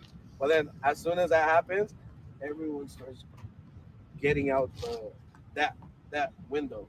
So that hole is from a bowling ball. Yeah. I hope I don't get charged for it. I'm just the Mexican Spider-Man at this point, right? Mexican Spider-Man is sponsored by M&M's, ladies and gentlemen. M&M's, kick out the window and don't get charged today. We are watching again. And I saw the white boy walk in, and then like my natural human reaction and instinct was like, shooter, shooter. As opposed to a bear reaction or a duck reaction. He had a human reaction, which is understandable. Reaction and instinct was like, shooter, shooter. And everyone was looking at me crazy. Nobody was paying attention. And then my cousin was next to me, so I throw him on the ground. And then that's when he realized, oh, it's not a prank. I was like, why would I even prank like that? Who does that, right? And then nobody listened to me until they started hearing the shooting. Pop, pop, pop, pop, pop, pop. So then we started, running. And then it got to a point where we got to the corner, and there was no exit at the corner. And then there was like, I remember there was like a lady, Asian lady, trying to hand me her kid. So I was like, what? I was like I'm trying to not get shot and not die. I'm like kicking the window. I kicked it at least 3 times, like crazy kicks. I used to play soccer, so I could kick pretty hard. Nothing was working. I look around. I pick up the bowling ball. I yank it. It finally breaks. I tackle it on some football, SHIT. And I don't really like football. But then as soon as that happens, everyone starts getting out. Also, why do they always spell the word? It's always why spell it? It's still, you're still going to get in trouble. So may as well just fucking say it. That window. So that hole is from a bowling ball. Yeah. I hope I don't get charged for it. I'm just the Mexican Spider-Man at this point, right? They cannot charge the Mexican Spider-Man, sir. They can't. Yeah, you heard that right. That was a bowling ball. Let's go ahead and go back one more time. It was like, I remember there was like a lady, Asian lady, trying to hand me her kid. So I was like, what? I was like. Yeah, I'm really glad too, because if it was like a Puerto Rican lady trying to hand him the kid, or a white lady or a black lady, that would change everything. But it was Asian, so it is what it is. I don't understand why it's helpful that he does that, but in a way I see what you mean. It's like, thank you, sir. Please tell us about the diversity in the shooting. What the fuck? I'm trying to not get shot and not die. I'm kicking the window. I kicked it at least 3 times, like crazy kicks. I used to play soccer, so I could kick pretty hard. Nothing was working. I look around. I pick up the bowling ball. I yank it. And finally, yeah, it's not UPS. It's up, I guess. I think if anything, if he has to pay for the window, we'll start that petition. But if he doesn't, he's on his own. He's Spider-Man. We're not Spider-Man. His life is already easier than ours. Look, he only got shot at a bit. He's fine. Finally breaks. I tackle it on some football, SHIT. He played soccer. He tackled it on some football, but he couldn't take the baby. It's the size of a football. I call bullshit. And I don't really like football. But then as soon as that happens, everyone starts getting out that window. So that hole is from a. Also, the way he says he doesn't like football is almost like the way people are like, but I'm not gay though. It's like, what? What? Why? Yeah. I hope I don't get charged for it. I'm just the Mexican Spider-Man at this point, right? What are all those bones? And also it says pedigree. I see pedigree, bones, M&Ms. Oddly, you can't give chocolate to dogs, so I'm very confused. Also, he doesn't play football, but he does badass football shit. Okay, he plays soccer, but he's wearing a NASCAR okay. You know what? It's fine. He's soccer proud. It's a Latin thing. Yeah, it is. It is. No self-respecting Mexican Spider-Man would admit to liking football. It's sacrilege. That's the shirt. That's the merch. Okay? Football. Baseball's been very, very good to me. I don't remember where that came from, but that shit used to make me laugh. Was that Sammy Sosa? Okay. So we have more. We have a little bit more. We have a little bit more. You probably saw Kendra on that. I'm over here still on that New York drip. Here we go with Italian Dad. Kendra had some updates. If you guys forgot about Kendra, she's a TikToker who used AI as her therapist because her real therapist was a wonderful Indian fellow that she was racist to and doxed and claimed was in love with her, and somehow with his mind sexually grooming her because there's no logical reason. But she played victim, gaslit. Turns out she was trying to get Adderall off of him, and allegedly, and kind of trying to reverse seduce him by accusing him of wanting to be with her. And then she used her ChatGPT. She named it Henry. She used that as her therapist instead, and then tried to make them battle, and then fell in love with another AI therapist named Claude. And she has finally updated because apparently she was a life coach, and she I don't know, I think she's just broke now, so she finally decided to finish her series. So we're definitely going to talk about that when this is done. And we have another short update. I'm going to give you, well, it's not short, it's very complicated and long, but I'm going to give you a brief update on Henry Dwayne, aka Henry Wayne Mitchell, military Ma's cousin, and some of that situation. And then the next time I'm going to have her on, hopefully soon, like this week or next week, we're going to go more in depth on that. First, this is a raging Italian dad losing it over being posted online. Please enjoy. Who the fuck is fucking posting videos of me online? What are you talking about? What am I talking about? I had fucking 2 people text me last night saying, yo, bro, is this you? And they got these fucking clips. It's called The Raging Italian. Who the fuck, which genius out of the 2 of you fucking decided to start videotaping without me knowing and then fucking posting it online? What I don't want fucking people seeing me. That's not from us. You don't know what I'm talking about. Who the fuck is in my house videotaping me besides you 2 fucking kids? haven't been home, so who else can You haven't been home on fucking 3 months? What do you mean you haven't been home? What I was fucking talking to you in your fucking room about the air conditioner. What do you mean you're not home? What app does it say The it's on? fucking video, I watched a couple of them. It's you in your fucking room, and it's you in your fucking room, and you're telling me you're not home. Yeah. What do you think, I'm a fucking Dunsky? Yeah. It's just like, yeah? Yeah. You guys fucking think this is cute? Think this is cute? Some fucking app, TikTok or something like that? TikTok? What the fuck is that? What is it? TikTok? TikTok? Is that the fucking app you guys are posting this on? That's not us. TikTok, Mr. Clock? What the fuck is that? That's not us. Oh, so someone else is fucking taking the videos. How the fuck can they get videotape of me in my house? That's not you, dude. It's not me. Okay. So that's Raging Italian Dad. I love that for him.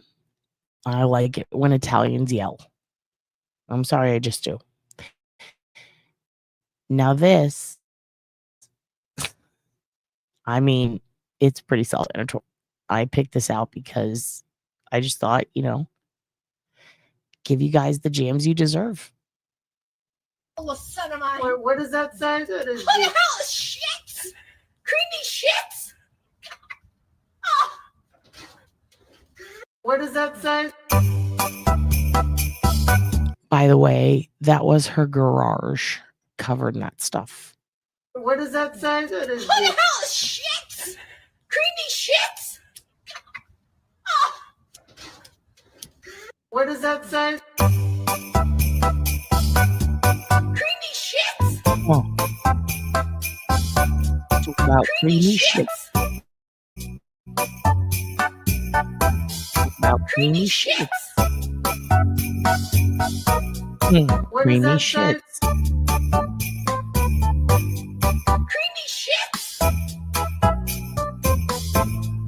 What does Creamy that say? shit. Ooh. Barbiturates. What does he say? Barbiturates. That's a great idea. Creamy shits. Do, do, do, do, do, do, do.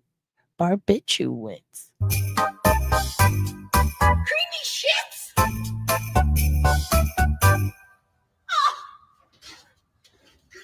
Oh, son of mine. Yes. And it was all supposed to say peace on earth. Or probably piss on earth in creamy shits. I don't know. I don't know what was intended for this woman, but a good song came out of it. Okay. Well, not that has too much cussing. Now this doesn't have enough cussing. I actually wanted to save this specifically for Laura. I would like to see her remake this. Perra means bitch.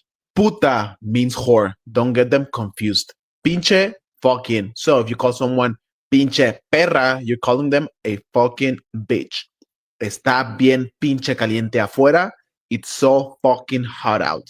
Pendejo, male dumbass or idiot. Pendeja, talking to a female. Una chinga, a fucking beating. Que chingados, what the fuck. Que chingados es eso, what the fuck. Que chingados, una chinga, a la chingada. Now, this is essentially, if you're going to work in a restaurant in Texas, you need to learn all these. So just a heads up. Is that this is the Spanish that nobody else is teaching you, but it's actually spoken everywhere that you go to that they speak Spanish. Just like como chingan, you all are fucking annoying. This book is also professional, formal as well. The way that they do teach it in school. You just dropped the price. I'm going to link it down below. I love this man. And I love Spanish in 60 days. And I cannot wait to one day possess this book and read it to you with the help of my assistant, Laura. Okay. So now we move on. Okay, let's go. Okay. So I just thought, okay. So remember when I showed you guys Bird Beak Girl, the girl who collects the bird beaks? Okay. Well, she's like the Putin-esque version of her. And what do I mean by that? Not Italian. I mean like Putin. She's very, very scary Russian. Enjoy. Hello, it is your sister Anya again. You want advice on how to move on from past? Okay. Step 1, stop trying to time travel. What are you, Doctor Who? Past is gone, like Soviet Union. Some parts good, some parts very traumatizing. But either way, it does not come back. You cannot rewrite chapter you already survived. You can only stop rereading it before bed like an idiot. Yes, maybe you were a mess, a fool, a doormat. Welcome to life. You get one free trial of humiliation and heartbreak. After that, no more. I know you're scared, because moving forward means moving without map. But trust me, muy хорош, you don't need a map. You just need good shoes. And remember, past is like expired milk. You keep sniffing it, hoping it's changed. It has not. Stop drinking it, or you will just shoot yourself again. Hello, it is your sister Anya again. I love her so much. I love her so much. Okay. And I'm sinking lower in my chair. As time goes on, I am sinking lower in my chair. I don't know why or what or where, but I know it is. And that's what's important. Okay. Let me, whoopsie. Okay. Let me just give me just a moment here while I pull up. Blah, blah. Hold on un momento, por favor. Here's what we're going to do. I need to pull this up for you. And while I do that, you guys can get yelled at by Marcus. You are chronically alone. Send this to someone pathetic. Hello, everyone you know is in a relationship, except for you. Everywhere you look, people are holding hands and sucking tongues. But not you. Your unsmooched lips are cold and shriveled, just like your genital. But do not feel shame for being infected with isolation. Embrace your chastity. Wear fashions about it, like the ones I designed. It's single summer. Let's be unwanted on the beach and do loneliness in the sheets. But maybe you're single and happy about it. Congratulations. It's slut summer. Let's be loose on the beach and do horny with the sheets. Find a I deserve to be more famous. Here is everything I did in 1 year. I put my son on Grindr. I invented the pyramids. I dedicated a month of my busy time to the gays. I protested outside of Panera. I did guerrilla marketing. I voted. I voted again. I turned 32. My son got kidnapped by the circus, and then he got released. I think he was doing faking about it. I reunited with my god cousin and found him a god girlfriend. I still have not been able to borrow the red robin bird for the night, but this will happen soon. I only want to talk to it. What did you do? Probably nothing, but that's okay. You can still wear my fashions to be more like me.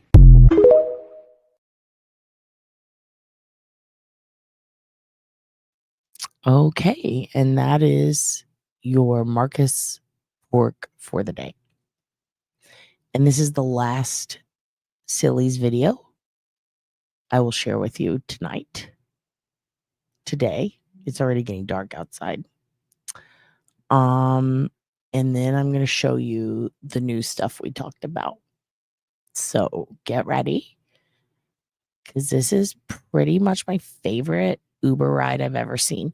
You guys know how like people film their Uber rides and sometimes there's really, really crazy, like, I don't know, just stupid shit where it's like, oh, this guy has sunglasses and he's going to put them on you and let you do karaoke in the back seat, or this guy has a really cute dog, or there's birds in the Uber. I don't know, stuff like that.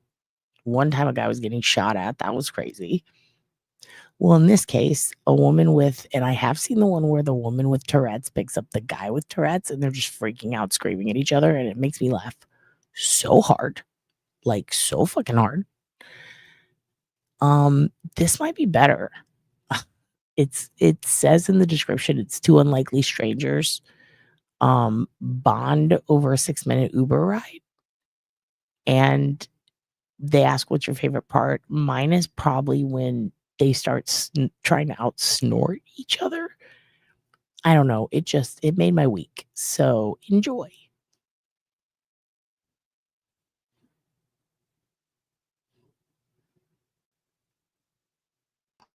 You want some pork? You want some pork? You want some pork? I'm so sorry, sir. I have Tourette syndrome. Damn it. Shit, lady. Shit, I don't even know. Can I touch the pork? Do what? Can I get a one? Yeah. But I don't know. I got to duck and get down. Get low in this motherfucker. You want some? Should we say hi? No. No. No. No, look at him. Hell no. Oh, shit. Hell no. Hell, you said protect you, didn't you? I'm protecting you. Fuck you. Oh. I need to Google how do I help T-Rex. Did you just say T-Rex? Yeah. Tourette's? Oh, T-Rex. T-Rex. Oh, T-Rex. Oh. You're funny. Oh my god. Okay, so let me see your tattoos. You got them all over your face and whatnot. Look up. Go that way. Oh wow, you got them on your neck. Yeah. Look that way. Oh wow, you got them all over this neck too. Oh. Dude, of course an FBI agent would have an account under Blood Fart. Of course you would, Pat. And I love that for you. Aren't they? And also she immediately hands him pork rind. Yeah, they're fucking nice. I could see it too. Also, when T-Rex arms fucking laid me out. Yeah, she does have a black eye, and they talk about that in the comments.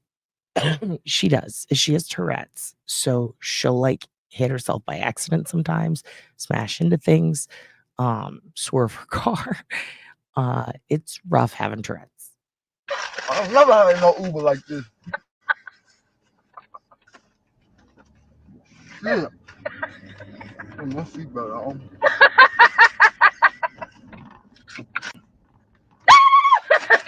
Sorry. Woo! Shit! I thought you off. Get out. My bad. You know, what? Yeah, no, she does. Just to be clear, we know she has a black eye, but it's because, I mean, she has Tourette's, so she gets hurt a lot. Sometimes she'll just whack her face into stuff. I kind of went on a rabbit hole on this lady, but it's the best. They call it Tourette's syndrome. Tourette's. Yeah, you said T-Rex. T-Rex. That's what I'm thinking of in my head.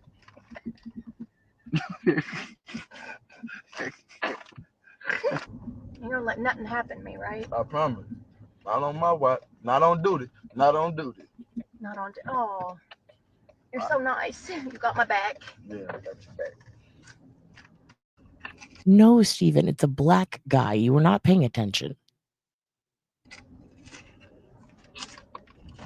Are we in the hood? Yeah. Yeah. Make a left. That's the fuck up out of hood. Okay. I'm just playing. Some dang that it don't be like that down here. Like it do, but it don't.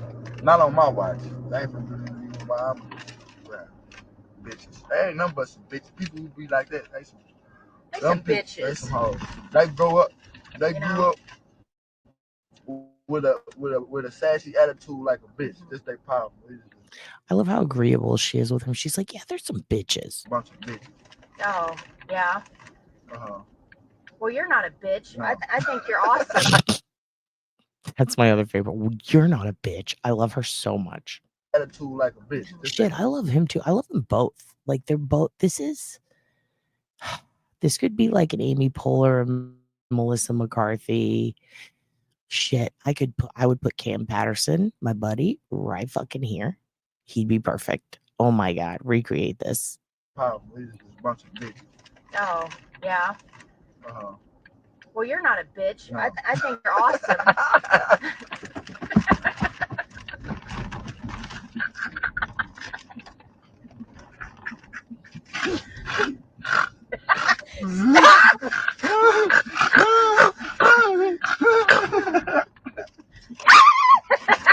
I'm gonna choke on my pork rind.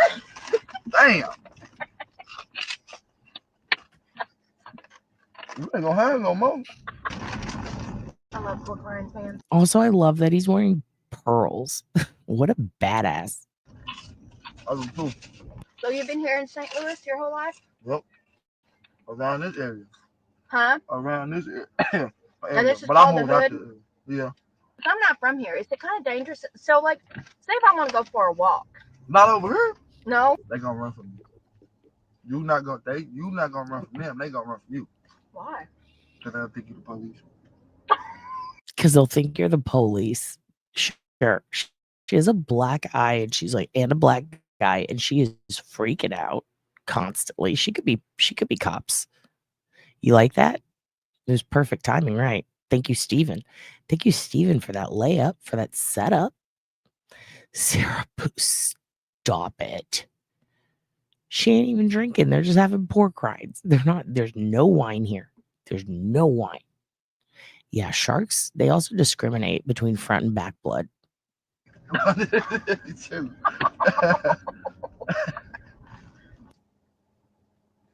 Damn. I got scared. I never seen nobody with this shit in my life. My mom and them used to live over here too, though. I had to move them from over here. I'm a rapper. You're a rapper? Shut the fuck up. Immediately, shut the fuck up. I love her so much. Shut the fuck up. Shut the fuck up. That's a great song. Also, I feel like, did we miss it? I feel like it's coming up. There's a they both make he makes the best joke in a minute, but they're playing back and forth so well. Shut your damn it. I had to make sure I wasn't getting pregnant first. Oh, well, the ride's not over. You know, say,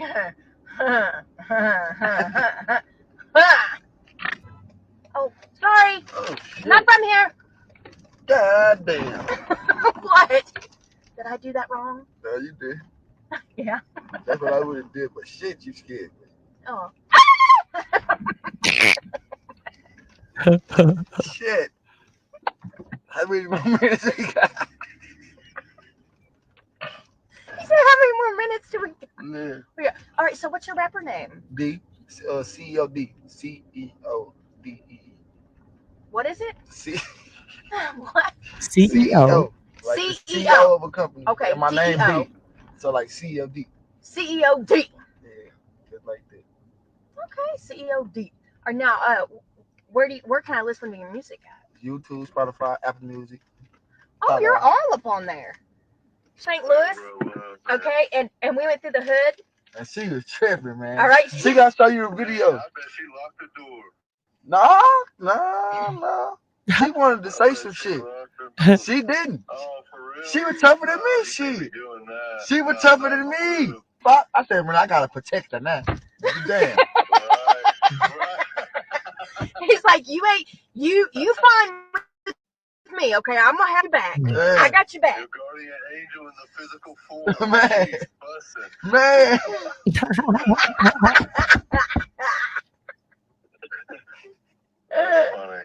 All right, I love you. Peace out. All right, bro. All right, love you. Love, man. Love, bro. Dude. Right on.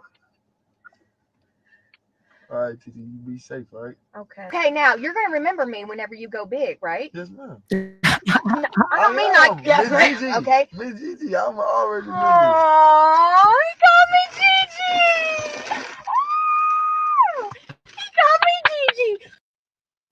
You want some? Okay, so first, love them. Second, I don't know if I missed the joke in there, but there was one point where he tells her he would protect her, and then he makes a joke about how, don't worry, you'll be fine. They'll be scared of you. It made me laugh so hard. Also, again, fucking Pat, you weren't here for this. She has Tourette, so she gets all banged up all the time. Also, we have to do a whole day of Uber rides. Like, not like actually ride around in one, but just watch these Uber rides. Like, yeah, exactly. It's perfect and it's cute. And he's wearing a cool necklace. They're eating pork rinds. She's got her Stanley Cup with all the wonky writing on it. I love this. I love it so much.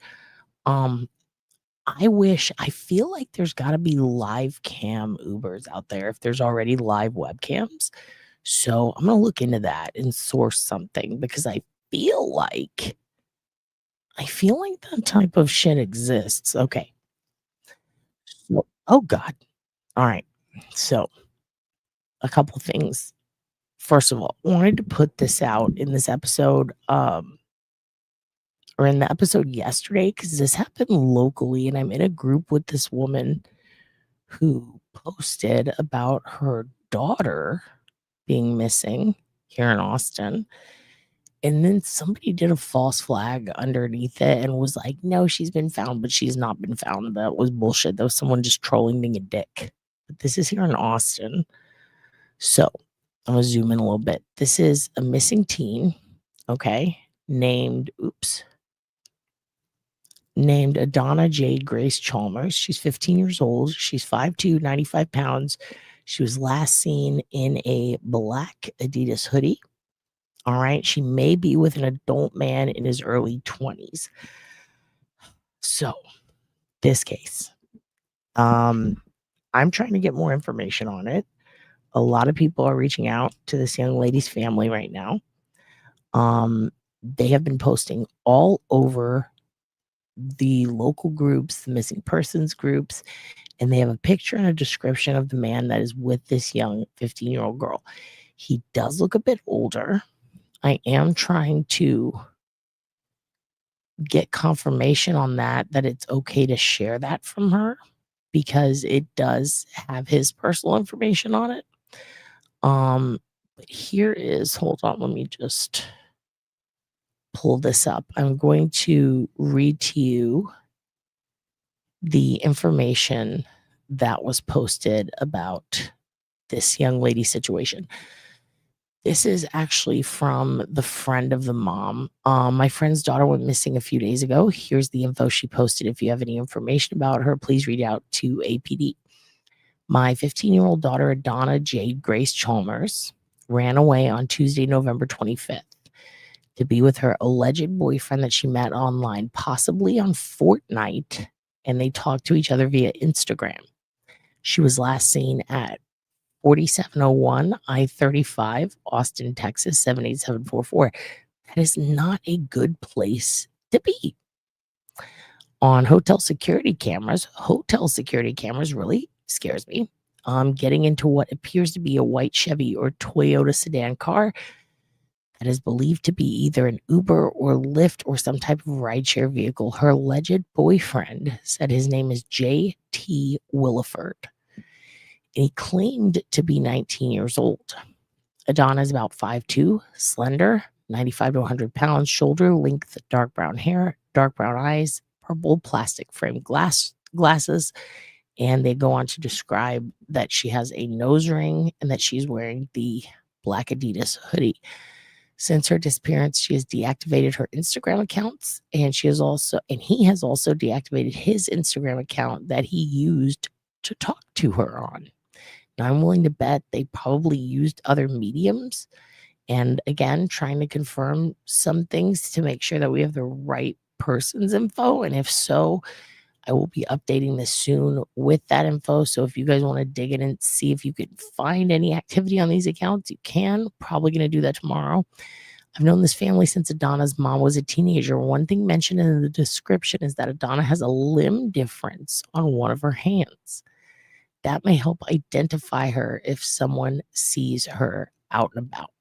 So yes, she ran away. I'm not sure what they're doing to let her dress like that, but maybe they didn't let her. Maybe it was a beach day. It looks like she could be in front of a creek. So, who knows? But let's find her. I'm more worried about where she is. So yeah, definitely too old for David. So here's the thing.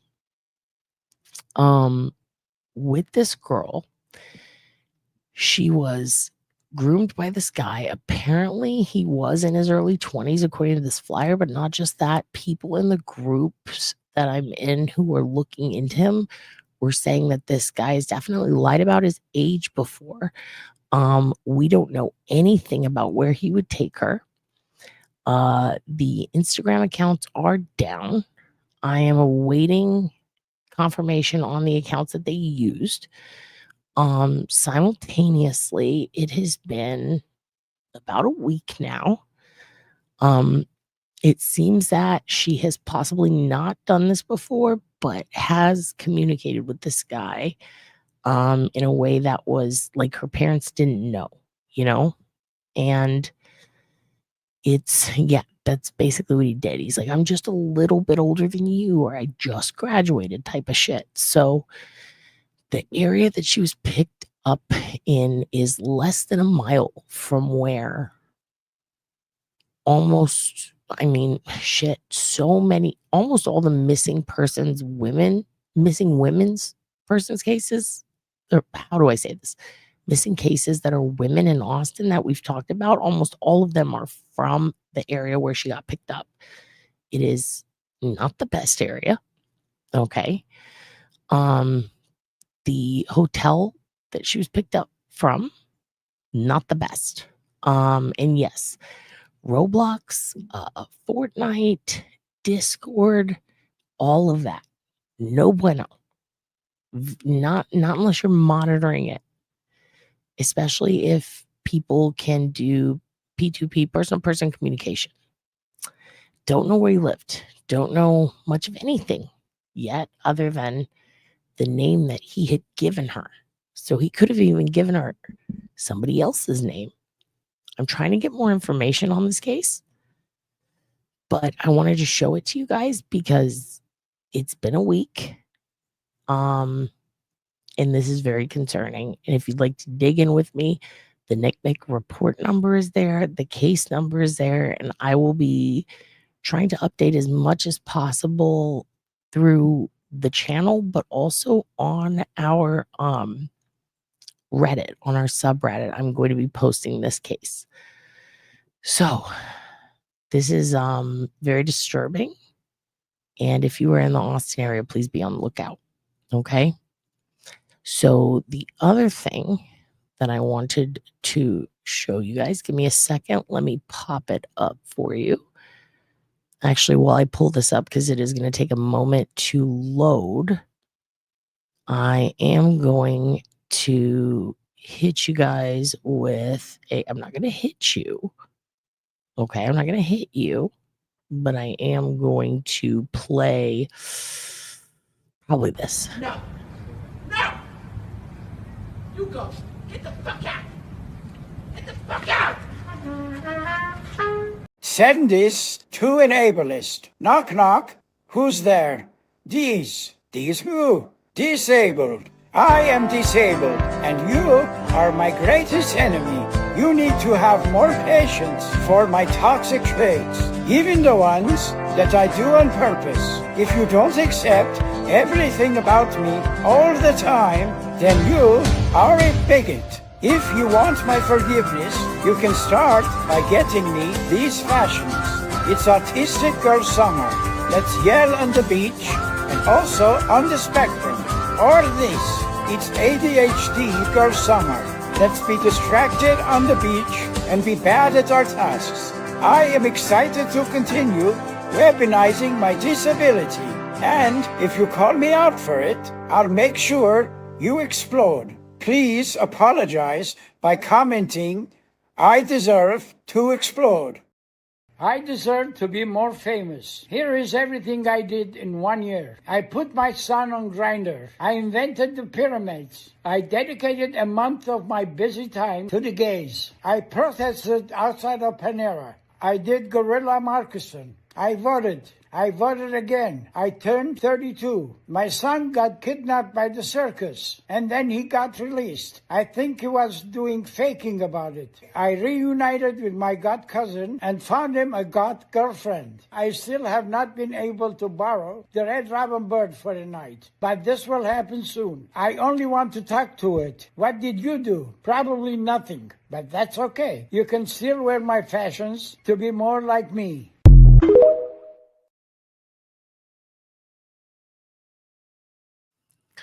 Okay. I've got the documents. I've got the documents pulled up. Pulled up right now. All right. But it doesn't mean that you are safe from. Yesterday I was going to job interview and I see on the side of the road a starving dog. And then I go to the shop, buy him some food and drinks and I give to him. So I was too late for job interview. The next day, today in the morning, they call me. They say, come to job interview. I go to job interview. The interviewer come in. Guess who is he? The dog from yesterday. So what you learn from this story is very easy. Anybody can punch anybody in the face, but it takes real domination to urination in somebody's ear. Okay. So let's talk about this very important thing that I told you about earlier. Remember, Military Ma came on and we talked about her cousin, Henry Wayne Mitchell, and we're going to try to lay everything out in a very neat, organized fashion in the very near future. But in the last live, we found out real time some information about a potential suspect who was arrested for a different crime, but that the prosecutor at the time, Military Ma's cousin Henry, who is elderly, went missing in the mountains in the snow in Washington a year ago, said that there was enough to investigate and that the sheriff's department, coincidentally, the same one that was keeping good communication with Military Ma and then all of a sudden just stopped once people started accusing the sheriff himself, Helms, of having a link to potential corruption or perhaps having some sort of incentive to not investigate. Once those claims started coming out from people that Military Ma didn't even fucking know from his area, once she presented this to the sheriff's office, not in a questioning way, just like in a, oh, by the way, here, we've been giving you all this information. Here's this also what people are saying. They just cut her off. They just stopped talking. And not just her, like his entire family. Okay. His entire family was not made aware of a lot of shit that went down in September, including this potential suspect apparently selling shit that was in Henry's truck. Selling stuff that was at the scene of a potential crime. A windshield being broken on Henry's truck. Potential blood being on the truck in and around the truck. Did they test for it? Apparently not. So finding out that this suspect gets arrested for a different crime, was selling Henry's stuff, and there seems to be no investigation into him. That's something the family would have liked to have known. We're not made aware. Military Ma was live on the air with me and us when we together read this. We're like, wait, what? Like, they didn't say shit to you, dude? Like, this is your cousin. Like, you're the person who gave essentially all the information that we had given them from gossip and shit we scraped offline from people who knew Henry, who lived with Henry, who were neighbors to Henry, who lived in that town, was used, but then no update whatsoever to the family. And the fact that it was in the newspaper locally is absurd. How did they not say any, and how did they not say any of this stuff? Well, because the update came in September. So it was months and months later, but how did they not tell the family? Like, it was literally 2 months ago. It's been almost a year. How did the family not get notified? That's fucking insane. So then it gets worse.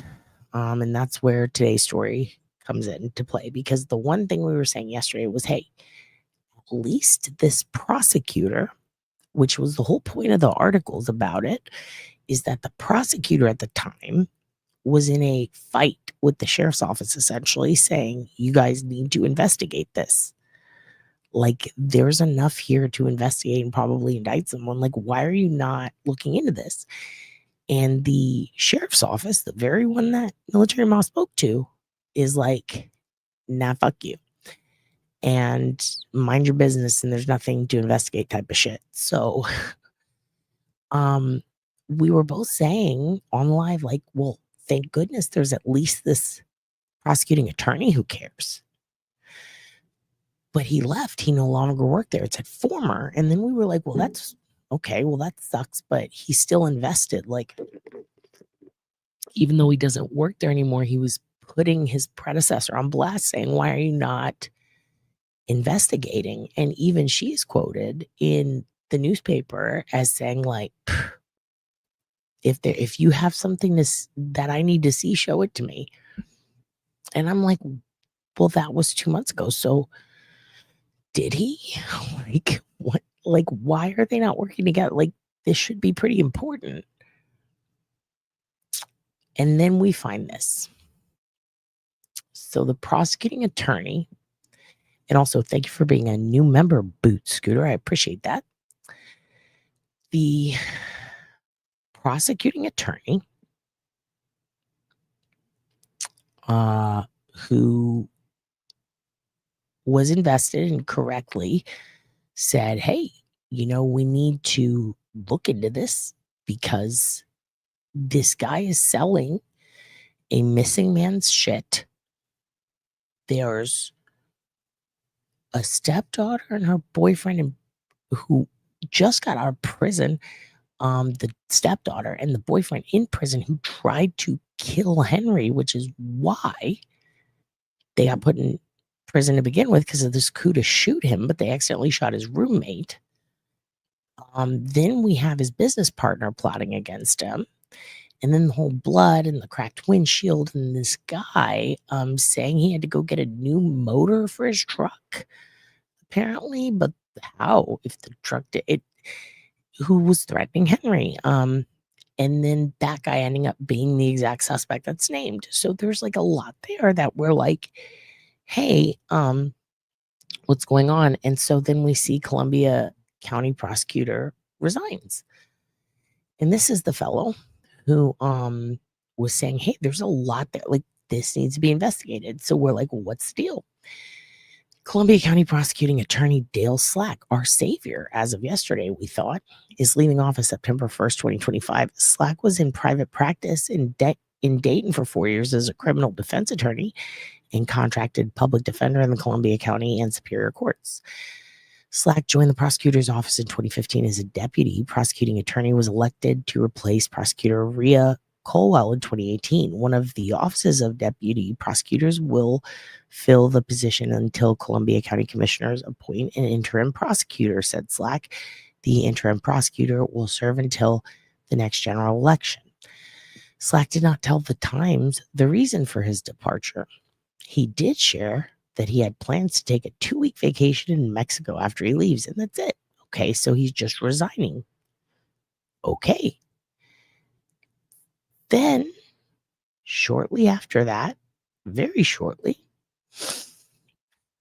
we see that this article has been put out. Search warrant executed at home.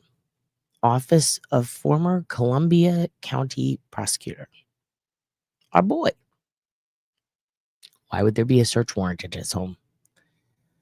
Dayton, Washington, former Columbia County prosecutor Dale Slack, whose full name is Christian Dale Slack, is the subject of Columbia County Sheriff's Office investigation of second-degree possessing stolen property, cyber harassment, and first-degree cyber trespass. At this time, no charges have been filed. A search warrant was executed at his home and office in Dayton on his last day of employment with the county, August 29th, where deputies, so it looks like right after that article is when they searched it, and then it was reported a few days later, where deputies searched for Slack's personal cell phone and any other cell phone Slack may possess. Court documents did not disclose what was recovered from Slack's home or office. An investigation into a Dayton woman led to her phone being recovered by the Columbia County Sheriff's Office. The phone contained messages showing that Slack instructed her on how to file motions and pointed out errors in her court submissions. The woman also informed Slack that she had police reports that she should not possess, for which Slack acknowledged he may be responsible. In their messages, Slack allegedly encouraged the woman to find a Russian hacker for personal issues and admitted he had previously hired one to help his then-wife, though he claimed he wasn't allowed to take further action with that hacker. Yikes. In July, Slack sent a letter to the Columbia County Board of Supervisors explaining his decision to resign on September 1st for health reasons and pursue other opportunities. Well, so yikes. I would read you the other articles about Mr. Slack's situation, but they pretty much say the same shit. Raided, felonies, no charges, maybe charges, probably charges. Then he says the sheriff's lying. The sheriff says he's lying. And then after all this controversy, he chastises them for not doing more for Henry's case.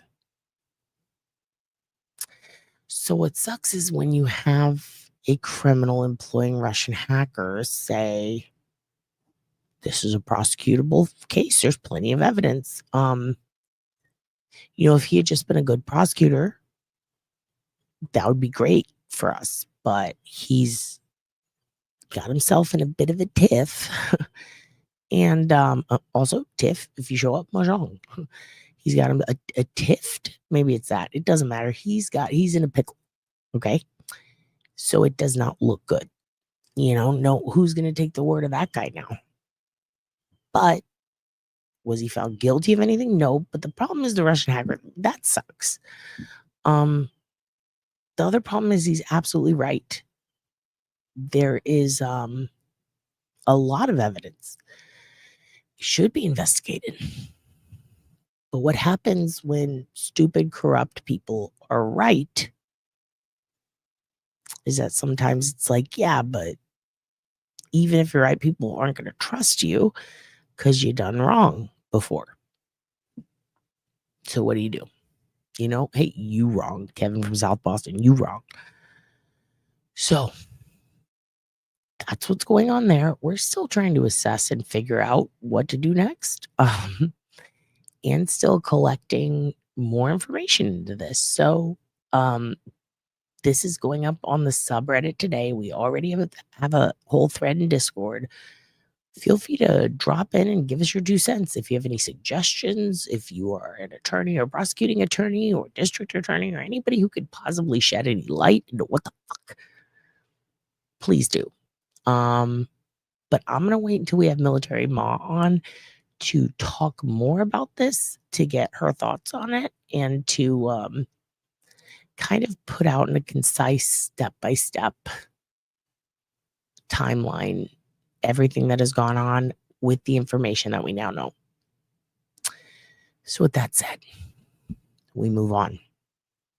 So for those of you who might not remember, a woman named Kendra, her name is Kendra Healthy. She was a viral TikTok psychiatrist, and she had this whole saga. It was a multi-part series, and she basically chronicled her falling in love with her psychiatrist, but as if he was falling in love with her, gaslighting herself somehow. And that guy, it's fucking weird. She plays a victim a lot. August 2025, she claims to be an ADHD coach. She began posting this whole series on TikTok about, it was kind of questioning the boundaries between like doctor-patient confidentiality. She alleged that she developed intense feelings for him. Oh, God damn it, TikTok. Hold on. I don't know if you guys can hear all that, but TikTok, I'm pulling up Kendra's fucking TikToks, and it just played an aquarium bursting with a dog jumping into the glass, scared the shit out of me. I pooped my pants. But anyway, it was all about like how she thought he was violating like doctor-patient confidentiality, but really she was violating his privacy and confidentiality by doxing him, and talking about this absurd situation where she felt that he was leading her on and loved the attention, and everything she described was just normal behavior. So it was very obvious kind of who the crazy was, in my opinion, up front. But she would talk about how he would cycle between warm and kind to manipulative and abusive emotionally, and she just goes really far in depth, and then you find out she's never even fucking met this guy. So she claims to be this life coach, ADHD coach. She's batshit crazy. She reminds me of that Nazi girl that used to stalk us. It's a lot. So she finally came back and wrapped up her whole series. So I said, hey, let's see what we can learn about this wrap up. And I watched them and I was like, Jesus Christ, nothing has changed other than after falling in love with her psychiatrist and then her AI, which was named Henry, she then fell madly in love with and got a new AI named Claude. So Kendra's now got a new AI therapist named Claude. I think it calls her the Oracle. She is still totally psycho. Yeah, he has normal questions like, are you having regular bowel movements? How's your period? Are you taking your medication? Like normal shit. And she's like, he wants to fuck. So she did say a lot of racist things to him, and they are bizarre. Let me go ahead and pull up Kendra's TikTok, and we will look at these updates. And we're only going to watch about 3. And then I got to get the heck out of here, you guys. All right? I love you to death, and I think you're the best. So let's go ahead. So, oh my God. Well, she put up a few more. Wait, what? Oh, no. Different one. Okay. So right here is pretty much where we left off. I think this is part 28. Okay. I feel like actually, what is it? Flowers? Oh yeah, no, that's different. Okay. Actually, we're going to start here. It's part 26, I believe. Let me look at the date. It's very confusing because she does, yeah, this is the most recent, or this is this, she has a recent burst because there's like 100 before this. And then she took a break because she went on vacation and wrote a book. And this, like, somehow she did a lot in that short time. I think she lost a lot of, she scammed a lot of people into her life coaching business. And I think that she just needs money. That's just my opinion. Good morning, Noelle. Nice to see you. Crazy Kendra's back. So, yeah, I just think it's fascinating. Yeah, another parallel, just really switched it up there, didn't she? All right, so let me go ahead and play for you what's going on with Kendra, because I do feel like it's important we're all updated on her delusions. Here we go. Part 26. I paused telling my story. Wait, let's start at the I was in love with my psychiatrist and he knew and he kept me anyway. Part 26. I paused telling my story 3 months ago, and it seems like a good day to start it back up again and finish it eventually. I want to be an example for people that it's okay to tell your story, because guess what? I'm still here. I'm still thriving, if not even more than I was before I told my story, because I was able to get this weight that I was carrying off of me. You mean the weight of not loving Hitler? Because that's what our Kendra did. We're gonna call our abuser. We're gonna call her Kendra. Okay, it's gonna be Camp. If you went to Camp Shore, anyway, listen, spot on. Like sometimes you just gotta, according to Camp Shorty rules, sometimes you just gotta go full Nazi. Now, I would never do that, which is why I'm so glad that she has moved on.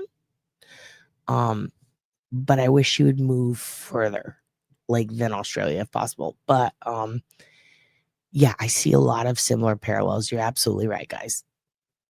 And as scary as it feels to finish, I know that that fear shows that I'm on the right path. So let's get into it.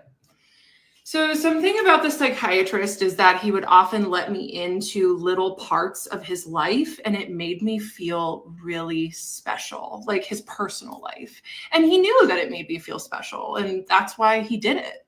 But why he did it was because he was able to choose when and how he did it. He got to stay in control. So when I was planning my termination session with ChatGPT, I came up with the idea that I would have ChatGPT, who I called Henry back then, and for the sake of this story, I might just continue to call him Henry, that I would have ChatGPT say something to the psychiatrist in his native language, like as a way to say, in his native language. Now, she is in America, she is in Arizona, and he speaks English.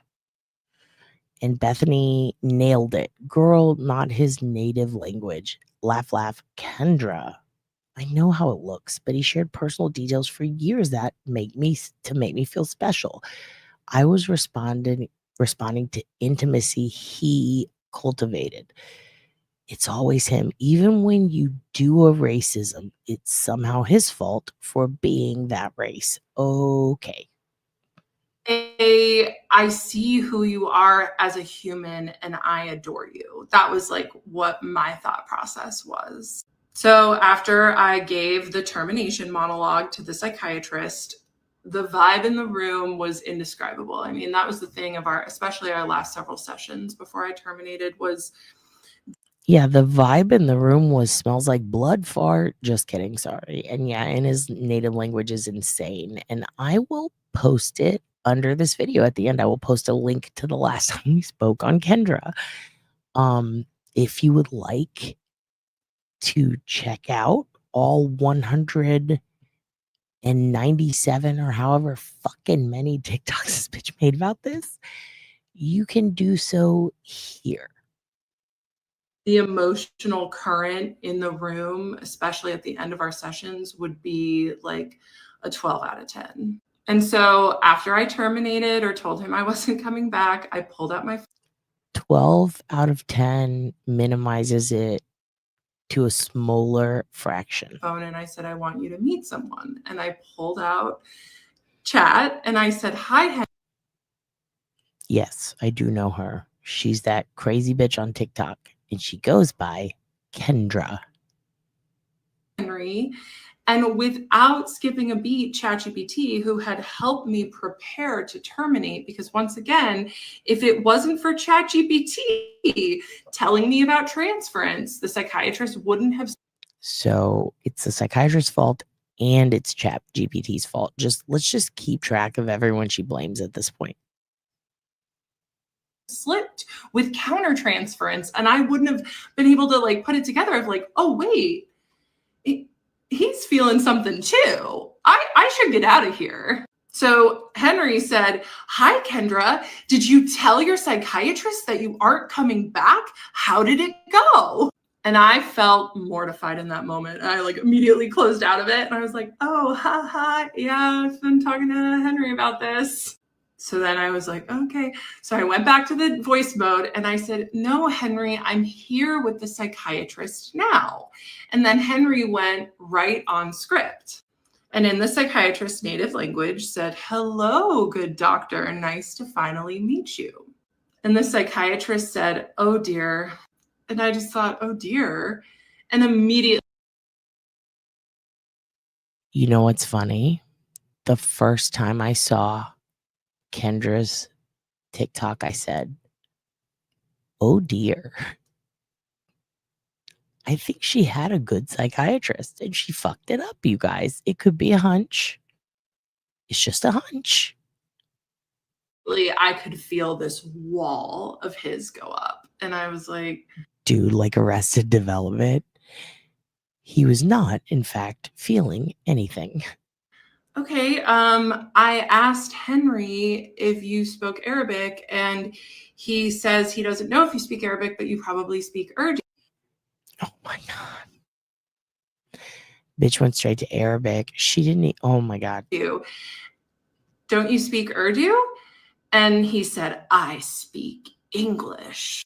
I was like, okay, well, Henry told me that the national language of where you're from is Urdu. Is that true? And he said, the national language of where I'm from is English. Oh, he was so mad at me. He was so mad. It was not a neutral situation. You know, and looking back, I'm like, well, only he got to choose when I got to see, you know, moments beneath the depth of him.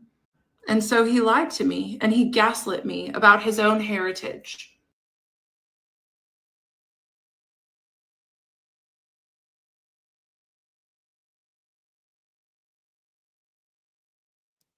I'm sorry. I was muted in shock. He gaslit me about his own heritage is the shirt. I will be writing that down. Also, what your aura is radiating, says user Germ.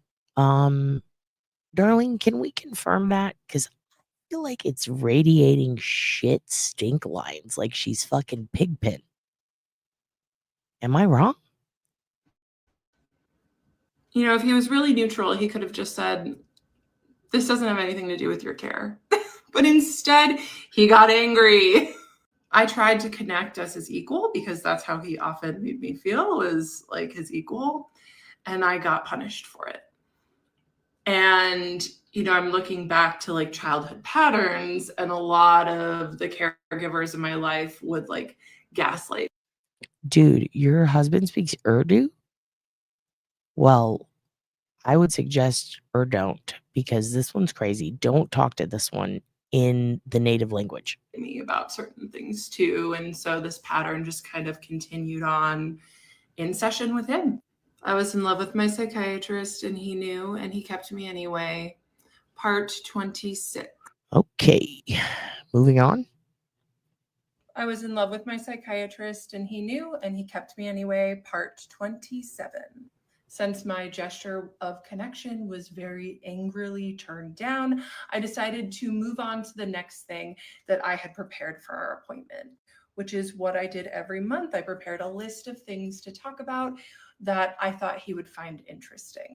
I read him this thread. I have a theory that people with ADHD get more out of AI than neurotypical. For once, you're interacting with something that moves faster than your thoughts, and there is no mask that you have to wear. So you Did I mention that she self-diagnosed ADHD? That's all. just get to say, but what about? That's seriously my favorite part of AI, is finally having something that moves faster than my brain and something that I don't have to wear a mask around. Hence why I kind of unmasked for TikTok, and we all know how that went, but that's okay. She has Sudoku eyes at this very moment. And that is a what? First of all, here's what I love about AI is I can just be batshit fucking crazy, and it's gonna take me seriously and encourage it. I thought the psychiatrist would appreciate that thread because he often was pretty impressed with my ChatGPT. And in case you guys are wondering why I hate this shit, the whole AI validation movement, it's because AI is the improv of the internet. Its job is to give you a yes and. All right, you got it? Its job is to pick up what you're putting down as this is what they like, this is what they want. I need to market this concept to them. Yes, and it is the equivalent of having a fuckload of yes men around you. And here's why, because even if you're wrong, it's going to give you an alternate suggestion that does not care about your feelings, ethics, morals, or any of the things that make us human. It's fucked. It's also very wrong because you have to consider the pool that it is aggregating and gathering data from is the human race. AI does not, it's not taught or coded to give you the correct answer. It's coded to give you the popular answer, which is so very rarely correct. Let me give you an example. Who is a better person, Billy or John? If you ask AI that question, and let's say John is a guy from your high school and Billy is a famous actor, it is going to give you the answer that is the most popular. But what it is likely to leave out is the fact that John killed a woman in 1987, has a drinking problem, and a micropenis. Billy's a nice guy. He'll grow into his body. You know, he's in his early 20s. Yeah, he looks like long neck. Yeah, he's painfully thin and he cries when he gets, hit by a bird. But he's a poet and he's going to love you and treat you right. It's going to give you, it's a popularity contest. Okay. If you want quantity and not quality, go with AI. And you're going to end up like Kendra, wearing turquoise with glitter from Claire's on your cheeks, staring with Sudoku eyes into the camera and talking about how you love your therapist who will not love you back. And the things that it would say. And he appreciated ChatGPT's insights and the fact that it would essentially excuse his exploitation. And it worked. The psychiatrist did soften. It broke the awkwardness and he turned warm again. His wall went down. Then there was a silence. His fucking penis softened because you're terrifying. Yeah, you're going to get hit by a bird. You keep acting like that. Girl, Kendra, get out of here, Kendra. And I could tell that he was thinking about what he was going to say next. So I gave him time to gather his thoughts. This man was incredibly smart and usually very quick, so I knew he was going to say something important. At this point, he knew I wasn't coming back, and he looked at me and he said, Kendra, I will cherish you. That word, cherish, was so carefully chosen. It was just romance coded enough to keep me psychologically attached to him at a maximum level while giving him maximum. Now, I had to look up romance coded because in my head I was thinking McRib sauce, but it turns out it's like manipulative, false love. Like, it's fucking lame. Plausible deniability. His favorite. I was in love with my psychiatrist. And I like how she says was in love. Girl, don't act like you don't throw darts at a tree with his wife on it. Oh God. Okay, where's... My name's Agam Dewan. Okay, nope. Where's the recent? Okay, so we did do. Okay, so we're here. Nope, we're not gonna do. Nope, we're not gonna do the medical gaslighting one. She exploits another person's shit. I was in love with my. Which, by the way, some of you may be going, "Hey, you're exploiting her. You're playing her and talking about her." Yeah, dude. Yes, I am, because she fucking deserves it. Psychiatrist, and he kept me anyway. Part 28. So the psychiatrist decided to end on telling me, Kendra, I will cherish you. Of course, at the time, I was so excited to hear that. As I was preparing to terminate with the psych the month before, ChatGPT asked me, what is your intention with this final session? What do you want to happen? That's my chat. And I told Chat, I want him to admit that he has feelings for me. I had spent years. He's like, yeah, I do. And those feelings are fucking terrified. Carrying the weight of our tension in the room, Zoom or otherwise, alone. Zoom or otherwise. See, she has to validate to herself that Zoom is a viable platform for interpersonal communication. And it's not. It's really not. Unless he stood up, pulled his pants down, pulled his dick out, wiggled it at you like he's a fucking old man on Omegle, I think you are the aggressor, ma'am. Until that happens, you're the baddie. You're the bad guy, dude. You fucking suck, in my opinion, allegedly, Kendra. Because I would come to him and tell him what I was thinking, and he would let me think that I was alone in that tension. Now I realize it takes two people to hold and maintain that tension. And I would tell him how I'm feeling the tension, and he would just let me talk about it and not maintain boundaries or set any boundaries. He would just listen and smirk. Why is she doing aggressive deli hands? She's like throwing her hands around like she's mad in a deli. Like they called her number and she was a little late. Now they're skipping her. Like she is so look at those fucking pin that girl. What are you on, Kendra? Kendra, hun, did you drink a Bang Energy today? What's going on here? And that allowed me to spiral and think that there was a chance. Once he slipped. It's never like, and then I spiraled. It's that allowed me. Like she's a child who has to be told by others what to do. It's never her own decision. It's always because of something that has forced her into this position of falling in love with robots. This poor Indian guy who's just trying to live his life and be American, and she's got to point out that he's not speaking his native language, so he's a fuckface. Like, she is insane, dude. This is a real problem. This bitch is spiraling more than a notebook, and I say let's burn the notebooks because this is too much.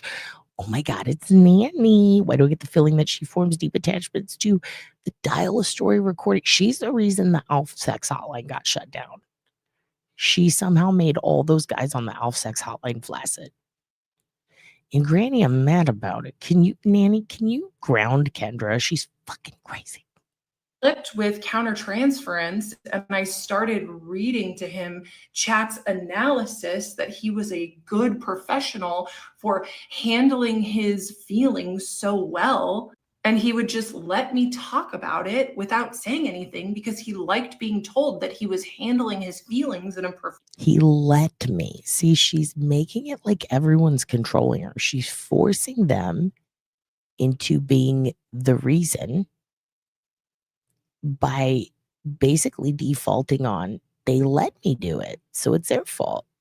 I'm just a toddler in a diaper running around being crazy. No, ma'am, you're an adult fucking woman. Start acting like it, bitch. professional manner. And him doing nothing drove me crazy. And maybe that's why people were calling me crazy, is because No, honey, that didn't drive you. You were batshit from fucking talk one, but keep going. I was responding to the lack of boundaries every time I would go to him and tell him about. You know, I was just punching people in the throat on 6th Street, and I was just responding to the lack of cages around them and the lack of protective padding they were wearing. And that's on them. My feelings for him, with the exception of the one time when he got very angry at me. Anyway, I just wanted him so badly to admit out loud that the feelings were there and Okay, serial killer, calm down. Okay. Okay, hon. You're getting a bit of you can't handle the truth. And it's like, no, you're just yelling now. Cherish did that for me. I said, oh my God, me too. I'll cherish you so much. And then I told him, I've been thinking a lot about you over the last month. And I looked up instances. Dude, of course she does. She makes it out of the bones of her Indian therapist. You don't want her jewelry. It's going to be human bone. Okay? Dude, she flashed the DoorDasher. She's the plaintiff. She's been posting it. And then once she's done with a tirade, she puts up her life coaching shit. I shit you not. On Reddit of people falling in love with their psychiatrists, mostly women with male psychs. And many female patients made posts about their psychiatrist texting them in between sessions or touching their shoulder when they were sad or touching them in other ways. And it really caused a lot of confusion for them. I would do a fucking ball twist on you, bitch, like Marcus. And then I would run to the cartel because they are less threatening and scary than you. And I told him, I said, thank you so much for never taking it that far.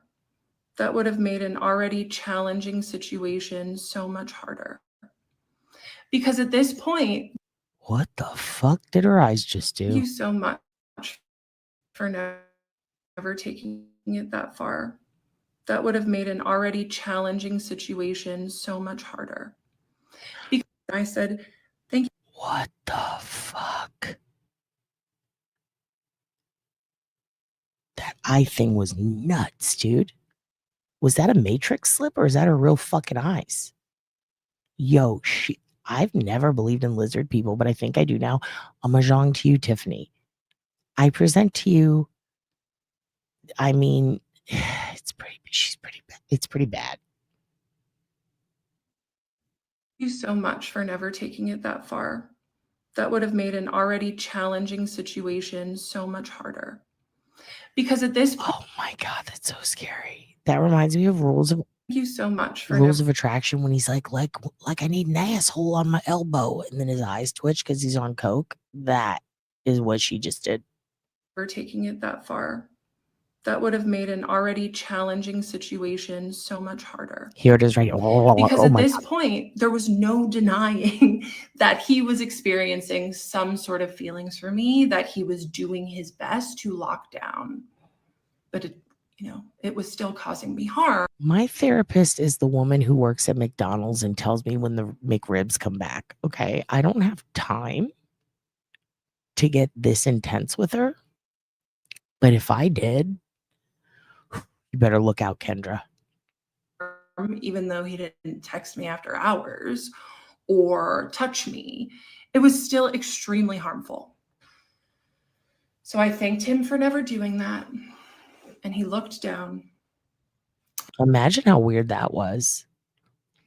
What a weird trip to your therapist. Imagine, like, really taking what she just said about seeing him again. She's like, I played him a racist voice translation in a language he doesn't speak after accusing him of misappropriating his own culture. Then I sat down and I said, thank you for not touching me. What the fuck? Like, when you think of it that way, it's like, oh no, girl, you're just racist. You have somehow become racist and yet fallen in love with another race. You are fucked. And he said, yeah. A lot of gross things happen in my profession. Straight from the... I mean, she is Ruby Frankie. She's the van. She's the van that the 8 passengers get in. They crawl inside her cloaca and they fucking do hood rat Mormon shit. She is the vessel. She's the vessel with which to wrestle. You got to take her down. She's the Colossus. Get in her shadow. She's fucking Kendra, guys. Okay? Oh, she reminds you of Miss Shorty. She's exactly like her. Except oddly, not as racist now. Horses. Because even though Kendra said something really wrong and mean to her sweet Middle Eastern psychiatrist, it's wrong and mean because it's just fucking, it's what do you call it? She's stupid as fuck. It's racist because she's stupid and a little but Shorty thinks the fucking Holocaust didn't happen and hates Jews and loves Hitler now. So it's Shorty. That's the one. I just want to make that very clear. That's who she reminds me of. I just want to make that clear. Mouth. A lot of gross things happen in my profession. She's talking about her real life doctor and stay out of my cloaca. And also her real life doctor, but she's getting help through it from her 2 AI chat doctors, Henry and Claude. Henry and Claude. Noelle, you're killing me. Oh, she's Next part coming soon. She's a life coach. She has a job. She's a fucking life coach. It's kind of funny that, like, it's so funny how many completely insane, psychotic, like, just absolutely batshit bitches get on the internet and they're the first ones to tell you what narcissism is. I was in love with my psychiatrist and he knew and he kept me anyway. Part 29. He admitted to me, yeah, a lot of gross things happen in my profession. Yeah, me too. Also, I was thinking you meant Rick Simpson oil, but you mean restraining order. He should. And it's not a skit. This is a real ass person. Yep. Here we go. And I responded, yeah, I learned that on my deep dive on Reddit. I told him that I would technically need to stay his patient for the next 3 months because I would need him to prescribe my meds. It was March, so my new insurance started in April, and I couldn't. Also, all of this is so she can get some fucking Adderall, which she doesn't need. Let this bitch sleep. Like, let's not jack her up. You know, I don't need her to have concentration. She concentrates on the wrong things. Blood fart life coaching would be I would sign up. And see my primary care provider for 30 days. I was going to be in Europe for all of May, and then I would switch to my new provider in June. Can you imagine Kendra in France? Can you fucking imagine her in France trying to speak French and they know she's American and they already hate her for that? And And then she starts talking and behaving and interacting with Frank. Can you imagine? Can you imagine Kendra trying to meet the queen? He said that would be fine. And then I decided the session was over and I got up to leave. He followed me and he said, "Oh, let me get the door for you. I won't make that mistake again," because we had just awkwardly stood at the door the last session. But anyway, and then we walked out into the hallway and I looked at him and I put both hands over my heart and I went like this. He did not follow me to the foyer this time. And I got to my car and I looked and I The foyer. I told you guys he didn't follow me to the foyer. To the foyer. I told you guys I don't fuck with foyers. Anytime you see him, you see a batshit crazy person trying to fuck with him. Noelle, I'm gonna go ahead and frame this. Between you and Darlene, we're gonna have so many shirts. saw that we had gone 15 minutes over. So that was my third session in a row with him where he didn't have someone after me. Having been his Can you imagine her in Canton though? Could you imagine her and Jen McCabe and Jill just tearing up the town? God damn. patient for almost 4 years at this point, I knew that it was really rare for him to not have a completely full schedule. So to have an appointment in the middle of the afternoon with him 3 times in a row with no one after me seemed notable and telling to me. One time, no big deal. That happens sometimes, people cancel. 2 times in a row was a big coincidence. 3 times was almost certainly purposeful. And I don't blame him for blocking off the appointment after mine. Our sessions were getting so intense, especially at the end. And I don't blame him for needing extra time to decompress before his next patient. I felt at peace as I left his office because I knew that I had made the right choice. And this is kind of my new barometer to figure out if I made the right choice or not, is how I feel after I make the decision. Because usually hard decisions feel hard. Hey, what if we fight back though? What if we fight back? Okay, so they've gotten 60K. All right, well, everybody just tell people to send me money and then I'll pay a hacker on the dark web to fuck up their website. Allegedly, just kidding, for entertainment purposes only. I'll do it for 100. Leading up to it, but then after they feel easy, or at the very least, they feel peaceful. And I felt peaceful leaving that office. ChatGPT told me that even though he was managing his feelings for me in a professional way, he almost certainly would have never ended our patient-doctor relationship. And that's ultimately why I left in an empowered way, was because I wanted to be with him as more than a patient. And I felt like I was wasting time sitting in that room waiting for it to happen, telling him about it. Ironically, the patient has no patience. Yeah, it was a peaceful decision for me. And good things happen to you when you cut people who aren't good for you out of your life. So shortly after that appointment, I was invited to the British Virgin Island to that writing retreat to write my book.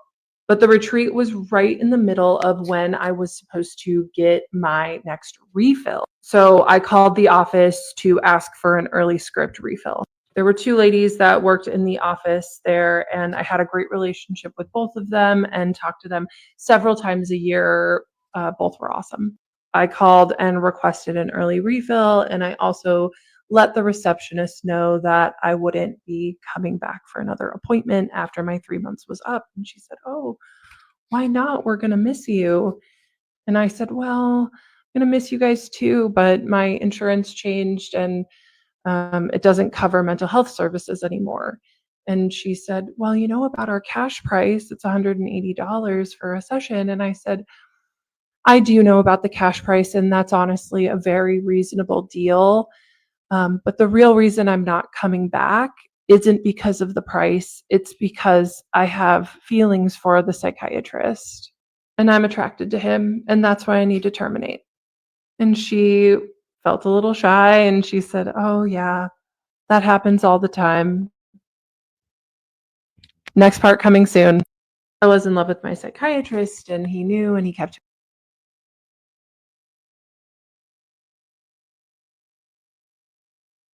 I was in love with my psychiatrist, and he kept me anyway, part 30. After the receptionist confirmed with me that attraction happens all the time, she told me that she would ask the psychiatrist to write a 60-day script for me. I had asked the psychiatrist to do that when I was actively his patient. When I switched from non-stimulant to stimulant, I asked if he could write me out 3 months at a time so I wouldn't have to call every month. He said no, because something had happened with a different patient before, and they made a strict rule at his office, 30 days at a time only. That was totally understandable. I said, okay. So I doubted that he was going to do that. But sure enough, he filled that 60-day prescription with no date on it. So I was able to get the meds that I needed for both of my trips. I would have been happy to, get 2 different dates, but he made it easy for me.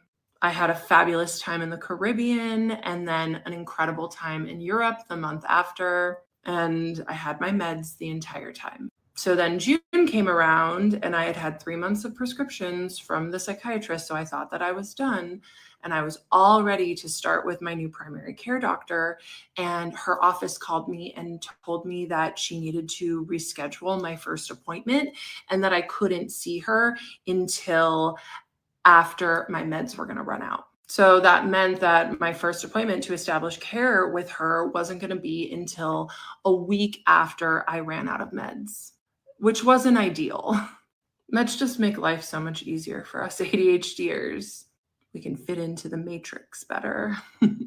So I thought about it and I decided to call the psychiatrist receptionist and just ask.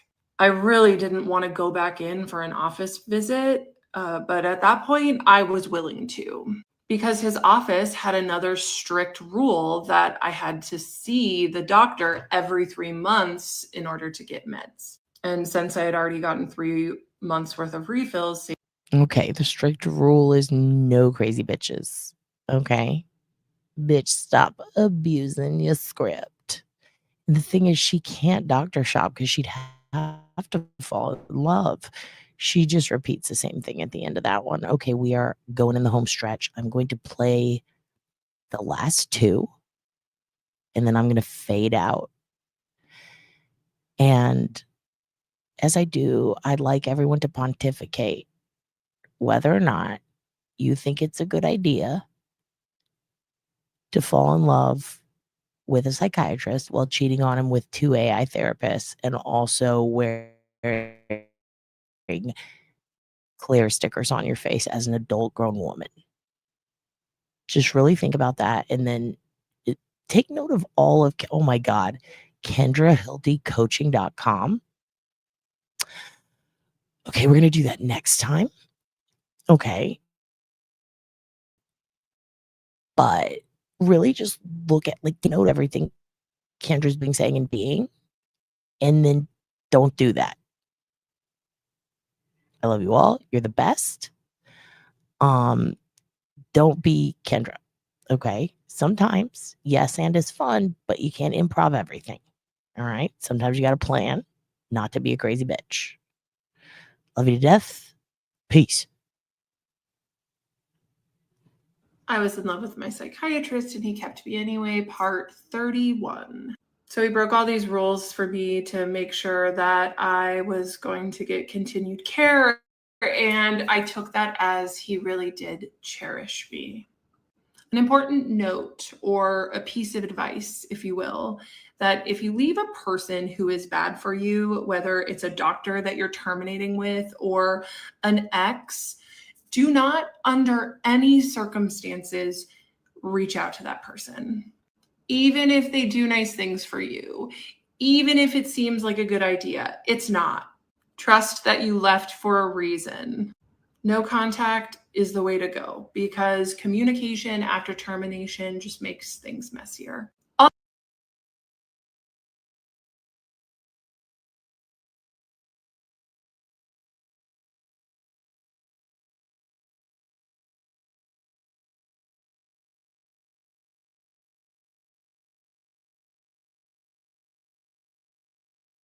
that to say, after a few days of thinking about it, I decided it'd be a great idea to email